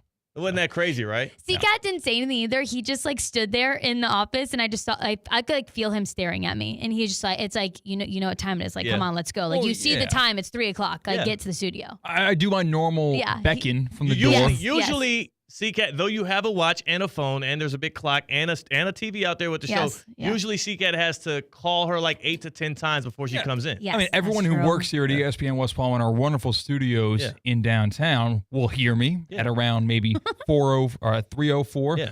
I just go, Tina. Yeah. Yeah. It's like clockwork. You set your watch to it. Yeah. Yes. We should just get like a sounder, a Tina sounder that we could just press that button. That way you don't have to go through the effort of walking out there. Or do you like the process of it all? I do. No, I despise. No, I have things it. to do. I almost think that we need to put a little bit of accountability built into the show where, Tina, you know what time you join every day? Yeah. I do, but sometimes you guys aren't out at 3 o'clock. You can join. Hey. You can join early. You can join early. Pull up. Okay. 3 o'clock, you pull up a seat no matter what's going on. Okay, fine. I will do that. I'm just going to start walking in right at 3 o'clock. Yeah, segment. Actually, yes. The door's open. Yes, right at 3 o'clock. I will just walk on in. And if we start the happy hour when Tina's supposed to be here, but there is no Tina, what's the punishment? Why is there always a punishment? I think there's got to be a punishment, yeah. Well, think on Shouldn't that. there be a punishment when you go over 3 o'clock and I'm not on yet? No. Because that's you two being late. Conversation evolves. Yeah. Sometimes we need to stay on. Sometimes the fans want that. Okay, You know, fine. they want that resolve. I think I should just walk on in at 3 o'clock just walk on in the at 3 dot. o'clock. Whatever's going, doesn't matter. Even if there's a guest in that seat, you prop them out of the seat. That also kind of ushers us out of that segment. help. Okay, fine. It would help us. It would help. Okay. I mean, Colin Russo from Russo and Rizzo, he walks right in here like the Kool-Aid man. Always. Left and right. Yeah. Okay. So you do that. I'm just going to start doing that. You do that. I'm done talking about the negatives. I'm done talking about what happened this weekend that was, obviously there's some teams right now that played below expectations. There's some players, specifically Jordan Love and Justin Herbert, that did not put out their best performances, and it's going to be a long off season for them. I finally want to shift towards the bright side. I finally want to shift towards the MVP of Wild Card Weekend. The MVP of Wild Card Weekend so far, again tonight, Rams-Vikings, the winner of that will move on and be able to face, well, this is actually going to be a really good one, the Eagles, because if it's the Vikings, some would argue the Vikings have a shot in that. I have other opinions we'll get to. Jaden Daniels is unquestionably the MVP from Wild Card Weekend based off what he did last night, based off of his performance in a game against the Buccaneers, whereas people thought the Bucs would have the upper hand. People thought the Commanders were happy to be there, but no, they were not. I love, number one, CCAT, the faith that has already been bestowed on a guy like Jaden Daniels. And I want to go straight to, actually, the action that happened last night. I didn't want that music to convolute it up. 3rd and 1 with the game on the line, tied at 20 apiece. After already going for it on 4th down, not once, not twice, but 5 times and converting 3 times, Dan Quinn asks his rookie quarterback on 3rd and 1 to go for the 1st down with his legs. And here is how it sounded last night. Brian Robinson behind, a fake to him. Daniels escapes and runs for the 1st down. Elijah Cansey. That call courtesy of NBC Sunday Night Football's broadcast. He got the 1st down, beating out Elijah Cansey for the Sticks. That is what sealed the deal, and it ushered in this from, 41 yards out? Yeah, around there. 40 plus. It doesn't. The yard distance doesn't matter. What matters is it almost didn't go in. Here is the game-winning kick from Zane Gonzalez to seal it. Looking to send Washington into the divisional round. Snap good, hold down, kick on its way. Off the upper. It is good! The Cardiac Commanders are the Clutch Commanders! They do it again! We'll see you in Detroit! And Zane Gonzalez kicks in the door and kicks us into the second round of the playoffs! An amazing radio call there from the Commanders announcers, Bram Winstein and London Fletcher. The Commanders. London Fletcher?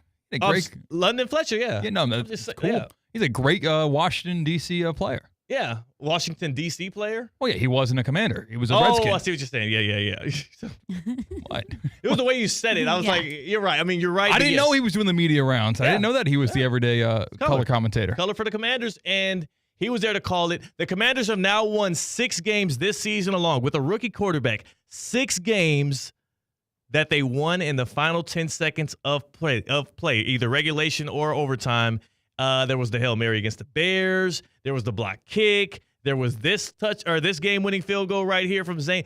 So much has happened in favor of what the Commanders have been doing out there, a 12-win team. Do you remember what their win total was coming into the year? No. I don't. I'll look it up. I feel like, Tina, there were no expectations on Washington, and this rookie who just came off of a Heisman winning season at LSU is taking the league by absolute storm. It's a shocker right now. That's been your guy since the beginning of this. I think I've heard you say his name the most. Yeah. Like this whole football season. Rightfully NFL season. so. You bring him up all the time, and it's always like positive accomplishments and just like being amazing. He's outperforming expectations. He's doing what we thought Caleb Williams would do, and he's doing it at an even higher clip than we thought Caleb could, and now he has a chance to upset the Detroit Lions on the road. He's going to be able to face the 1 seed in the divisional round. Third straight rookie quarterback to get a win. I have another stat about that. What was what's the results on that? Commanders win total over/under for this season was 7.5. 7.5. So they were predicted to have the season that their in-division rival Cowboys had. Cowboys hit the under. Yeah. And they went for 12 wins. They pulled the Dallas Cowboys with 12 wins. Mm-hmm. We'll see if they can pull the Dallas Cowboys and get bounced in the divisional round as well. But I'm extremely impressed with what we've seen from Daniels. He had 268 yards through the air, 2 touchdowns, and, of course, the 36 rushing yards, under what you would expect from him, but they were very pivotal in each one of those runs. The Commanders are a threat in the NFC East going forward, and I will say this too. Like, if you are a Miami Dolphins fan, you have got to feel sick to your stomach watching what played out this wild card weekend. Jaden Daniels, I saw this, was born on December 18th, 2000. Oh, I feel Very so young. old when I hear 2000. Right, me too. Yeah. Me too. December 18th, 2000. That feels like just yesterday, Mhm. December 18th, 2000. 12 days after Jaden Daniels was born, which means he might have just got out of NICU, might have just got to the crib. There's, this is when the families might, they're just starting to feel comfortable showing off young baby Jaden Daniels to other, family members and whatnot. 12 days after he's born, the Dolphins beat the Colts in the wild card round 23-17. 12 days after Jaden Daniels was born. The Dolphins have not won a playoff game since. Ugh. Like, that is how long it's been for this franchise out here in South Florida that has had good quarterbacks, had superstar receivers, had good play, has made the postseason. Their playoff win drought that is now 24 plus, now it's going to be 25 years going into next season, is absolutely embarrassing, and nothing underscores it more than the fact that a guy that was born 12 days before your last playoff win just broke the Commanders' playoff drought, which was like the second or third longest in the league, dating back to 2006.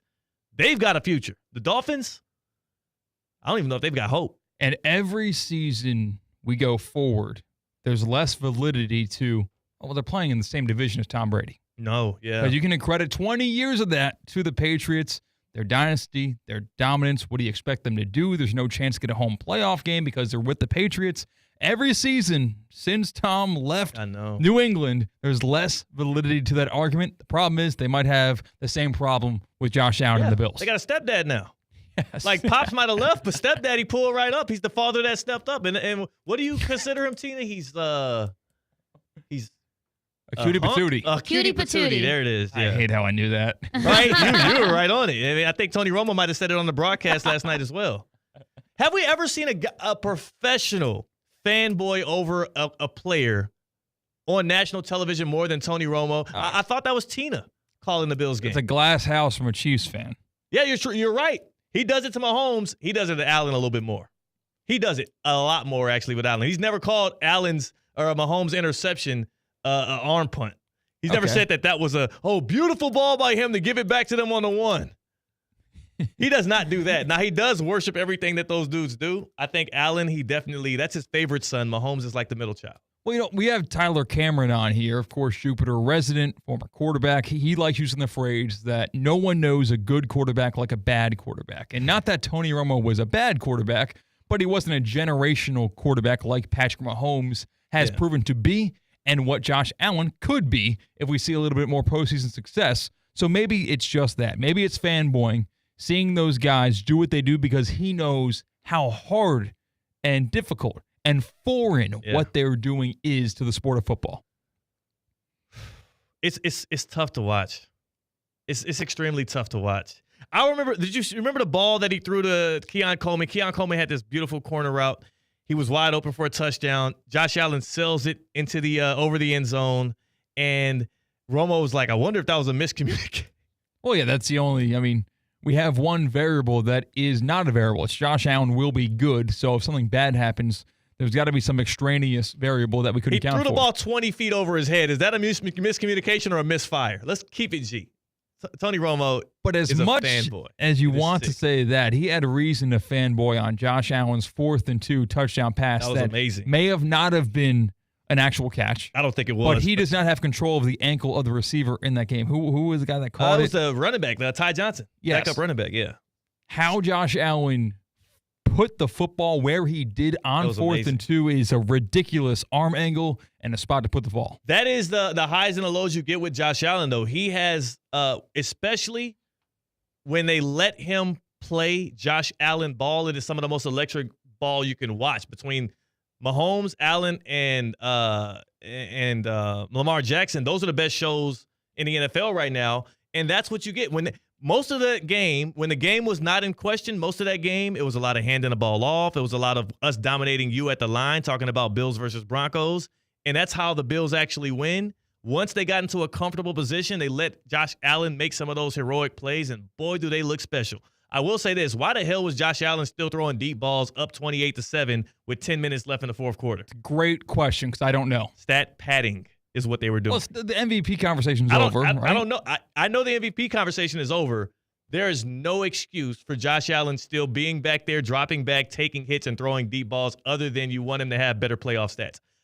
Again, and that's coming from a person that has said, it's okay. I'm not criticizing Josh Allen and the Bills for doing it, but the dude does care about his stats. He cares about his start streak, and I think he cares about what that final box score looks like. It's just, my eyes don't deceive me. It was really weird that he was still playing in that game late, let alone throwing the football late. What are you doing against one of the best pass rushes in the NFL? If he tweaks an ankle, if he gets hit the wrong way, and again, part of it is he's indestructible, it feels like, so you don't care. It's just bad. He broke a nail. It makes me wonder. He broke a nail. He broke a nail, Tina. Oh, wow. Yeah, he was bleeding out. Maybe y'all can get manicures together. We could do that. Is that a thing? Do girls look at a guy's nails and hands, and is there something that would turn them off because he has bad hands or whatever? I think you should keep them clean, and you should keep your nails clean for sure. Yeah, keep your nails clean. Yeah. What if you got some oil in them? Kind of rugged guy, works on his car in the off days. That's not a attractive like if you're feature. coming from work and you haven't had time to get a nail file and get under your nails some to oil, get it out. Oil on the cheek. cheek. Do that. Rag in his back pocket. Okay, well, you obviously haven't showered then, so maybe you should shower. But he broke a nail late in that game because he was still in the game. Yeah. Well, so I don't think that's going to be attractive to have rusty hands and dirty hands, but I do think that there is a certain level of gravitas to somebody. You feel more distinguished when you look like you used to work on cars or houses, for sure. Calluses. The calluses, Like my dad had a business working on cars and race cars and whatnot, and so he would come home with his hands were destroyed. Yeah. But you can still keep them nice and clean, and again get under the nails and get all the gunk out of there. Maybe what we should start doing, C-Cat, since none of us do real hard labor, is maybe we just once a day we maybe put it here in the office, just some rugged cement. We pour some cement, and once a day we just rub our hands on it, both front and back. It'll hurt initially. It will hurt, but eventually our hands will callous to it, and then we'll have those real manly hands going forward. Yes. And people will start to just assume we know how to do things. Yeah, when you shake somebody's hand and they've got those calluses, instant respect before a word said. You don't even have to say it. You just look at it. They just look. It's intimidating. We'll get some we'll get some oil put on your face before you walk out of the office. Yeah. So. But again, you just once a day. It's just like doing your push-ups in the morning. Once a day, you just rub your hands on some cement, front, back. You can even hit the sides if you really want to get creative there, and it'll build up that callus, and you'll feel like a man. I don't give out tips often. That's a good one. I don't mean to derail us, but is that a Houston thing to call cement? Oh, I'm so glad you just said that. Yeah, I don't really get it. Cement. I mean, a cement mixer. Cement. Cement. Cement and cement is not gonna. It's I knew what you were saying. Thank you. Like, I can still get into Harvard by saying cement. You know what I'm saying? You don't know. I do. Like, that's not going to be what holds me up in a job interview. They're like, oh, this guy keeps saying cement, man. He's not getting it. Like, there are certain words, yes, that I say that have gotten me in trouble because I don't say them in the proper way, like espresso instead of espresso. My mom, this weekend, I visited my parents, and she said espresso. Yeah. I was just like, it's better. I'm like, no.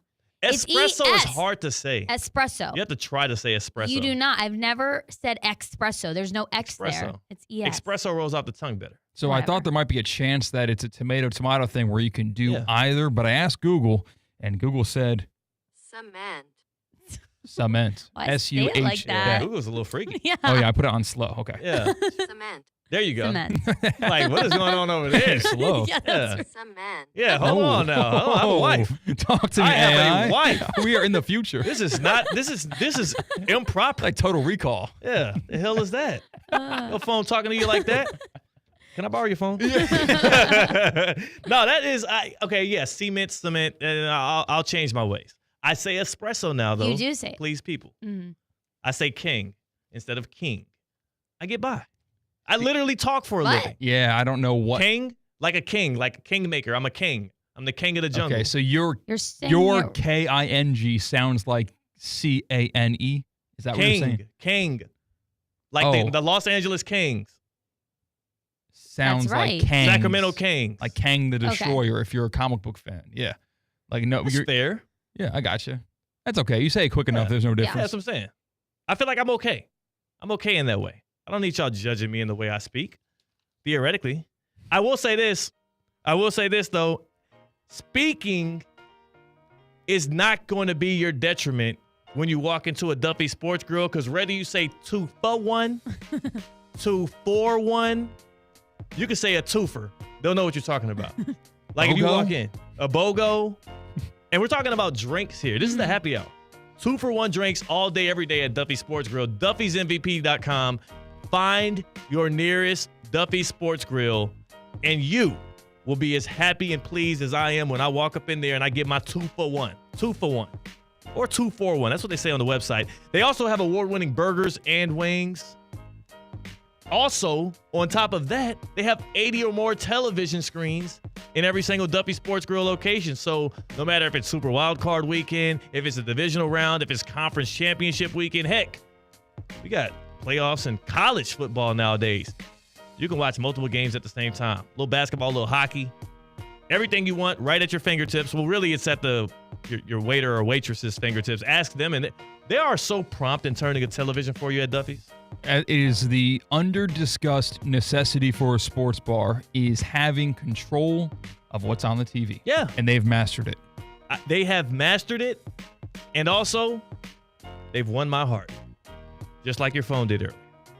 Duffy'sMVP.com. At Duffy's, our game is always on. I think that, of course, we have a last call coming up from Tina. What was that? Is that her again? Yeah. Yes. Bookmarking it. Yeah. Some man. Holy crap, man. We're saying like some men. Some men. Yeah. It's a little freaky, man. Just I am relax. Tell her some relax, men. man. Tell her relax. What is this going on in this YouTube Prize Picks stream here? People do not like you insinuating that there is conflict in the Philadelphia Eagles organization right now. Oh, they're mad at me. This is the problem with the Philadelphia fans. Like you're mad at me because before the season kicked off, you had conflict. Throughout the season, you have had conflict, and it seems like right now, even after a playoff win, there's a little bit of a disruption going on. Yeah, because A.J. Brown taking a book on the sideline is a complete look-at-me moment. It is. He knows he's not having a wild. good game. He's knowing that his talents aren't necessarily being wanted at the moment. Yeah. No, we'll run the football with Saquon Barkley. And also, he has to know in a primetime playoff game, you're sitting there on the sideline reading a book. It's at the very least, like you said, intentional, and he wanted people to see it. I'm not going to say it was an act to go against this team. I don't think this is something that is like the thing that is driving back. Yeah, it's not that. But I do think it was intentional, and he kind of got his message across, I guess. He is intentional, and it's discontent. Like, he's not happy. Did not look happy. Very apparent. He did not look happy.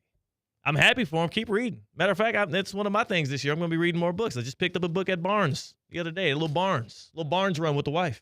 Oh, it smells good in those bookstores. Mm-hmm. I do. I love a bookstore run. But I'm against buying new books. Like my Yeah. girlfriend loves to read, or at least she likes to say that she loves to read.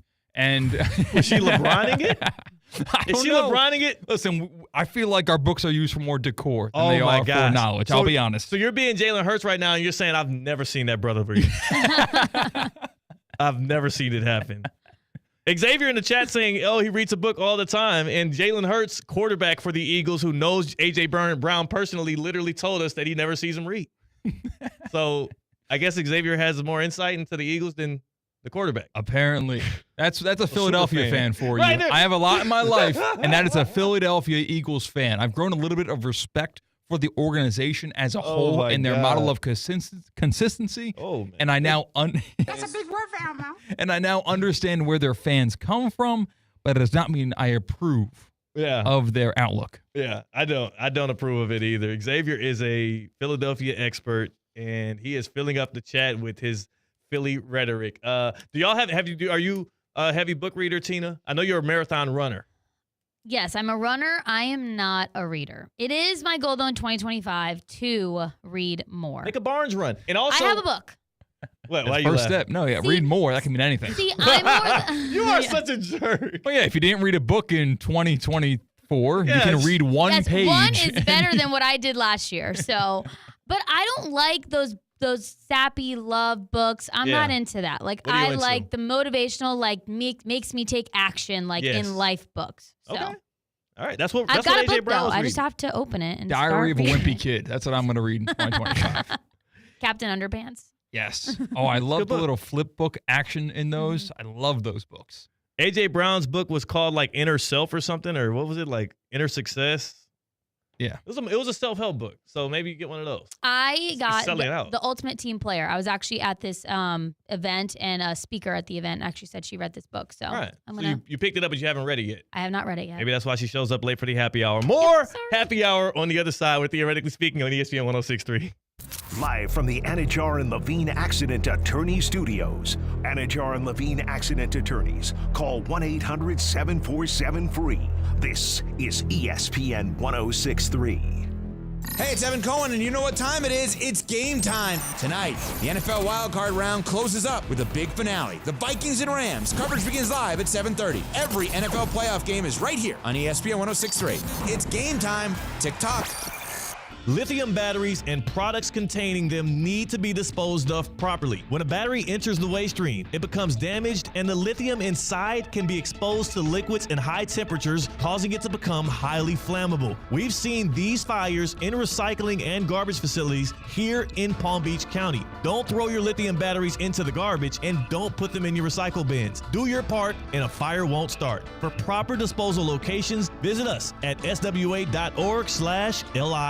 This is the Sports Business Minute presented by the FAU MBA in Sport Management Program. CNBC ranked the 75 most valuable collegiate athletic programs that there are here in the United States. Let's check in on a couple of our Florida schools. Coming in at number 1 in the state of Florida are the Florida Gators at $865 million. Number 2 on the list are the Florida State Seminoles at $673 million. And then at number 3 is the University of Miami at $639 million. Now on the national scale, here's how it shook out. The University of Florida is number 14, Florida State number 24, and the University of Miami checking in at number 31. This is the Sports Business Minute presented by the FAU MBA in Sport Management Program. Accelerate your career in sports with the program committed to developing top-notch executives and managers with a focus on the job placement for students and graduates. The FAU MBA in Sport Management Program.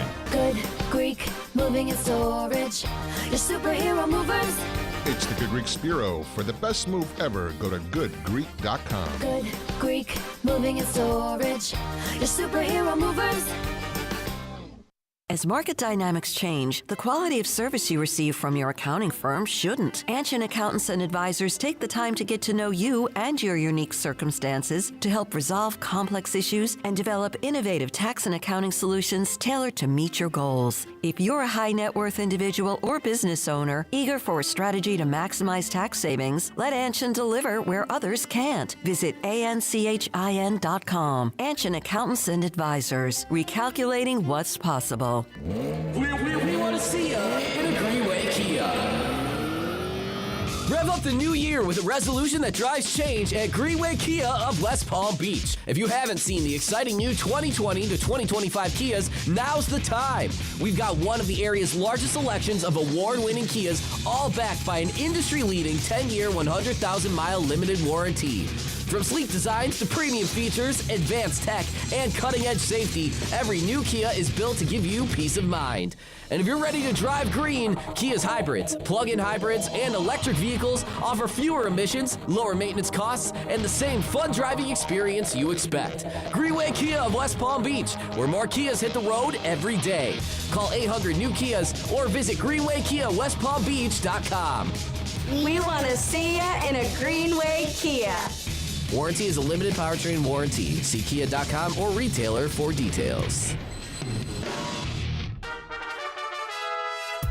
Calling all sports fans, grab your MVP card and head to Duffy's where you can catch all of the action. Not an MVP? Sign up for free and start earning rewards today. Duffy's is voted the best sports grill year after year with their award-winning burgers and wings. Don't forget about Duffy's famous 2-for-1 drinks all day, every day. And with over 80 TVs in every location, you'll never miss a minute of the game.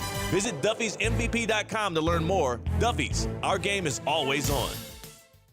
Business owners, are your employees driving you nuts? Is money tight? Or have you just poured your heart and soul into your business and now it's time to retire and just relax? At Transworld Business Advisors, they have buyers from all over the world ready to buy your business now. Call for a confidential conversation about your business's current value. 561-203-5121. That's 561-203-5121 or visit tworld.com today. Live from the Anajar and Levine Accident Attorney Studios, Theo Dorsey is Theoretically Speaking. Streaming live on YouTube, here's Theo Dorsey. The Cowboys are in a rush to make a couple interviews happen here as they've fired Mike McCarthy. They just sent out a letter to Mike McCarthy thanking him for his 5 seasons and all of the wins. But apparently, according to NFL rules, if they want to interview any of the candidates that are still actively in the playoffs, they have until the end of tonight, or they have to wait until after the Super Bowl. So we'll see what happens. But again, Jerry Jones waiting to the last minute, hurting the future of Dallas. What's new? What's new? Not much there. I want to get into something else that's going on with the coaching searches here, though, in the NFL. Tina, your Pittsburgh Steelers were bounced, obviously, in the playoffs, and now there's a lot of questions around whether or not Mike Tomlin is going to stick around after 18 seasons. We're going to discuss that, plus that Ravens-Steelers game. What a rushing attack. That was super duper powered. I'll tell you this, if you hopped on Prize Picks ahead of that Steelers-Ravens and you said more on rushing yards for Derrick Henry, I mean, you were good. You felt good about that by the end of the first drive. Oh, yeah. Prize Picks is America's #1 daily fantasy sports app. More than 10 million members, more than billions of dollars actually awarded in winnings. You can win now up to 1,000 times your cash on Prize Picks. All you do is hit more or less on player projections. Lineups include between 2 and 6 players. And it's playoff time, so it's now or never. Don't miss out on the last few weeks of football action with Prize Picks. It's the best place to win cash while watching the playoffs.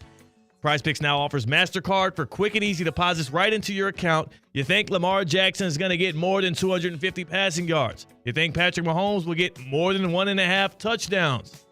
Cook up those hot takes with friends and use promo code THEOD. Promo code THEOD gets you $50 for free once you play a $5 lineup on Prize Picks. Prize Picks, run your game. C-Cat, I am curious because you're a Ravens fan. And what was that? That first drive was 15 plays? I forgot the first drive, but in the second half, they just started running the football, and the Steelers couldn't do anything about it. Yes. 15 plays, I believe, 15 straight runs leading to a touchdown. And between Lamar Jackson and Derrick Henry and that read option, that left linebacker stuck between, do I shoot to the outside to cover the Lamar dash part of it, or do I stay inside to be in position for Derrick Henry? The funny thing is, either way you pick, you still could be in trouble. If you guess Lamar Jackson, you got to find a way to take down one of the most elusive dudes in the history of the league. If you guess Derrick Henry, he might just run right through your chest, and that's what the Ravens did to the Steelers, bouncing them from the playoffs in the first round. Once again, now the Steelers have not won a postseason game since 2016.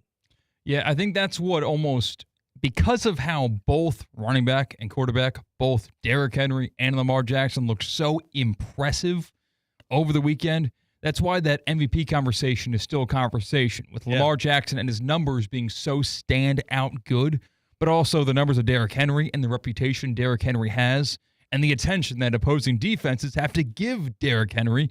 That might be part, not all, not most, but part of the reason why those Lamar Jackson numbers are so good. But that backfield is historically dominant, especially considering the context of this rivalry between the Ravens and the Steelers normally being very close field goal games, and it just wasn't. They weren't competitive. It was not close. Derrick Henry does elevate Lamar. I will say the stats, the analytics, and the video proves it that Lamar is actually the bigger impact on that run game than anybody. Last year, Gus Edwards has a career year, yards before contact and yards per rush. This year with Lamar Jackson, Derrick Henry having the same thing, a career year, because when you're forced with the threat of, oh, that guy might run outside and I have to cover that if I don't, and you let a guy like Derrick Henry get a full head of steam, it's impossible to stop. 186 yards on the ground, 2 touchdowns for Derrick Henry, a monster, and that feels like a wrecking ball. Tina, this puts your Steelers in an awkward place. Y'all haven't won a playoff game since 2016. Mike Tomlin, 18 straight years, no losing seasons, but it's just one Super Bowl to show for it, and y'all pride yourselves on Super Bowl wins. Are you a Tomlin? Are you pro Tomlin or anti Tomlin? I'm pro Tomlin. I love Mike Tomlin. Yeah. But I turned the game off on Saturday. That was embarrassing. I was really tired, and that's kind of why I turned it off. But it also didn't keep me up to it wasn't a good game. So I wasn't trying to stay up. There was no reason to believe the Steelers might make it a competitive game. Like, yes, George Pickens got free a couple times, made a nice play down the sideline to score a touchdown to keep the spread in doubt. Yeah. But that's all. And the over-under total in doubt. That's what retained viewership was, gambling people, not people who wanted to see who was going to move on to the divisional round. They were outclassed. They were never going to win that game. Going into it, the world knew. That's why the line was so big. What was it, 9.5 by the time kickoff hit? I'll say this about this Tomlin-Steelers relationship. Mike Tomlin and the Steelers, I do feel, are at the end of a very successful and long-tenured relationship. I do feel it's time for them both to move on and part ways. I don't think this is a failure on behalf of Tomlin.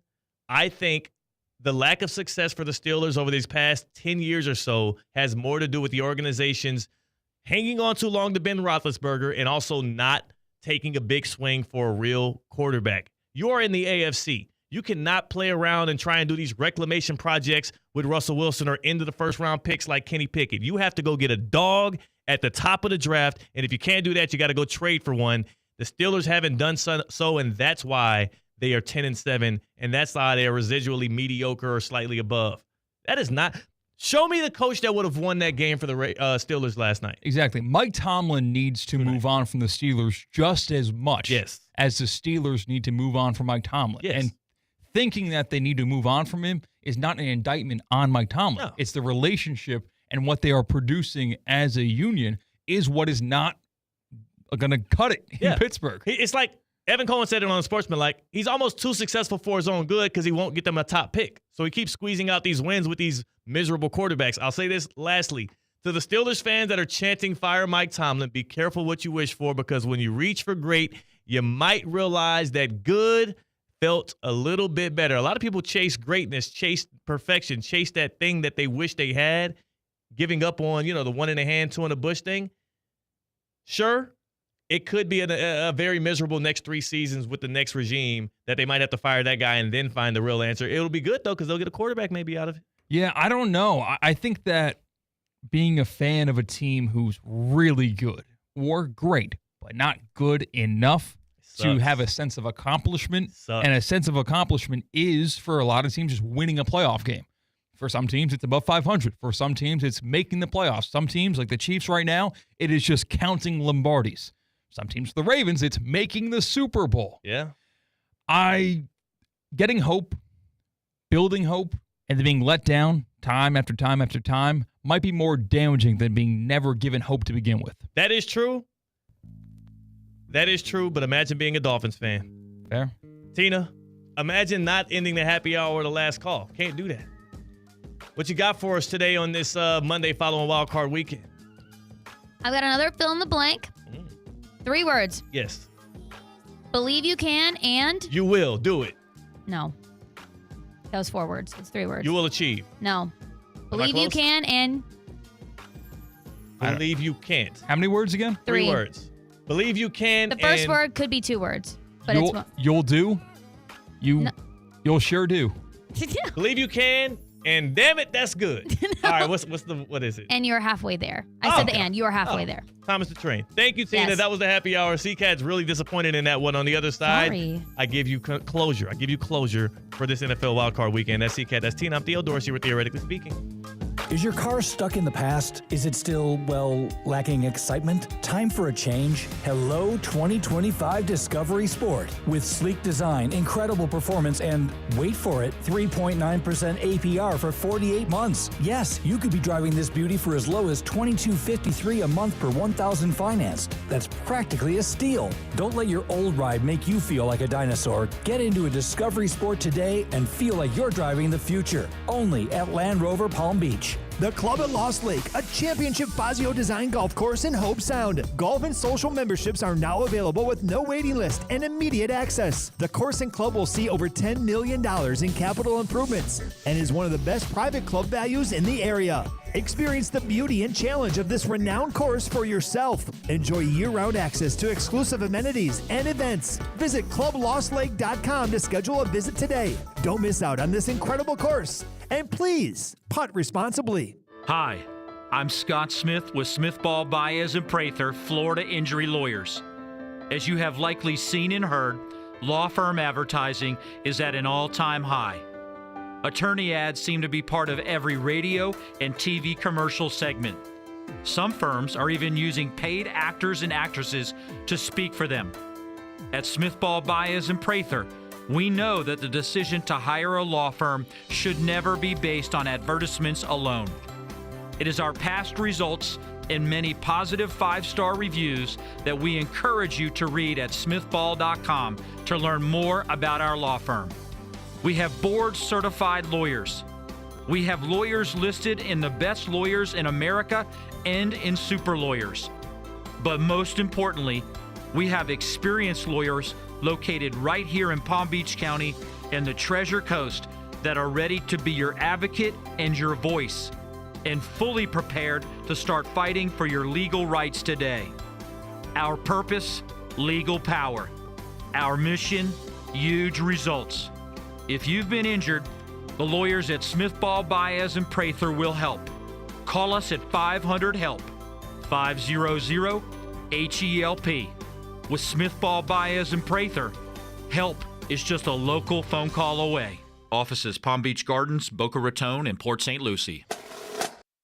Are you experiencing foot and ankle pain and need to see an expert in the field? Well, Baptist Health Orthopedic Care is a team of foot and ankle orthopedic surgeons and specialists who are regarded as leaders in their specialty. Visit baptisthealth.net/ortho to learn more today. Baptist Health Orthopedic Care combines its resources, and it has resources combined of experienced physicians and leading-edge treatments and technology to provide advanced orthopedic, foot and ankle, joint replacement, spine, and sports medicine care. Visit baptisthealth.net/ortho for more information today. Baptist Health Orthopedic Care has offices conveniently located in Palm Beach County through the Florida Keys. Learn more by visiting baptisthealth.net/ortho. Tonight we have the Vikings and the Rams playing in Glendale, Arizona. I do see that the Vikings are 2.5-point favorites. A lot of people out on the Vikings based off of what happened against the Lions to close the season, C-Cat, but me, not me. I'm all over Minnesota in this one. I think they beat the Rams, but I don't believe they have much more in the tank after that. It's going to be a successful season once they win tonight. Come on. They're not real contenders. They're just really damn good.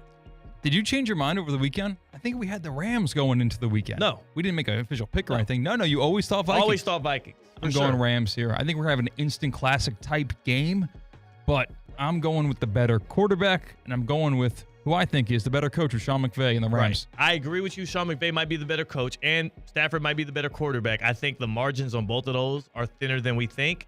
That Vikings defense presents much more of a threat than I believe the Rams do. Aaron Donald ain't walking through that door tonight. Go in love, go in peace, go in joy. ESPN West Palm is highlighting the best performance of the week, presented by Baptist Health Orthopedic Care. Every week, a different team will be featured across ESPN 106.3 and ESPN West Palm Play. The winning performance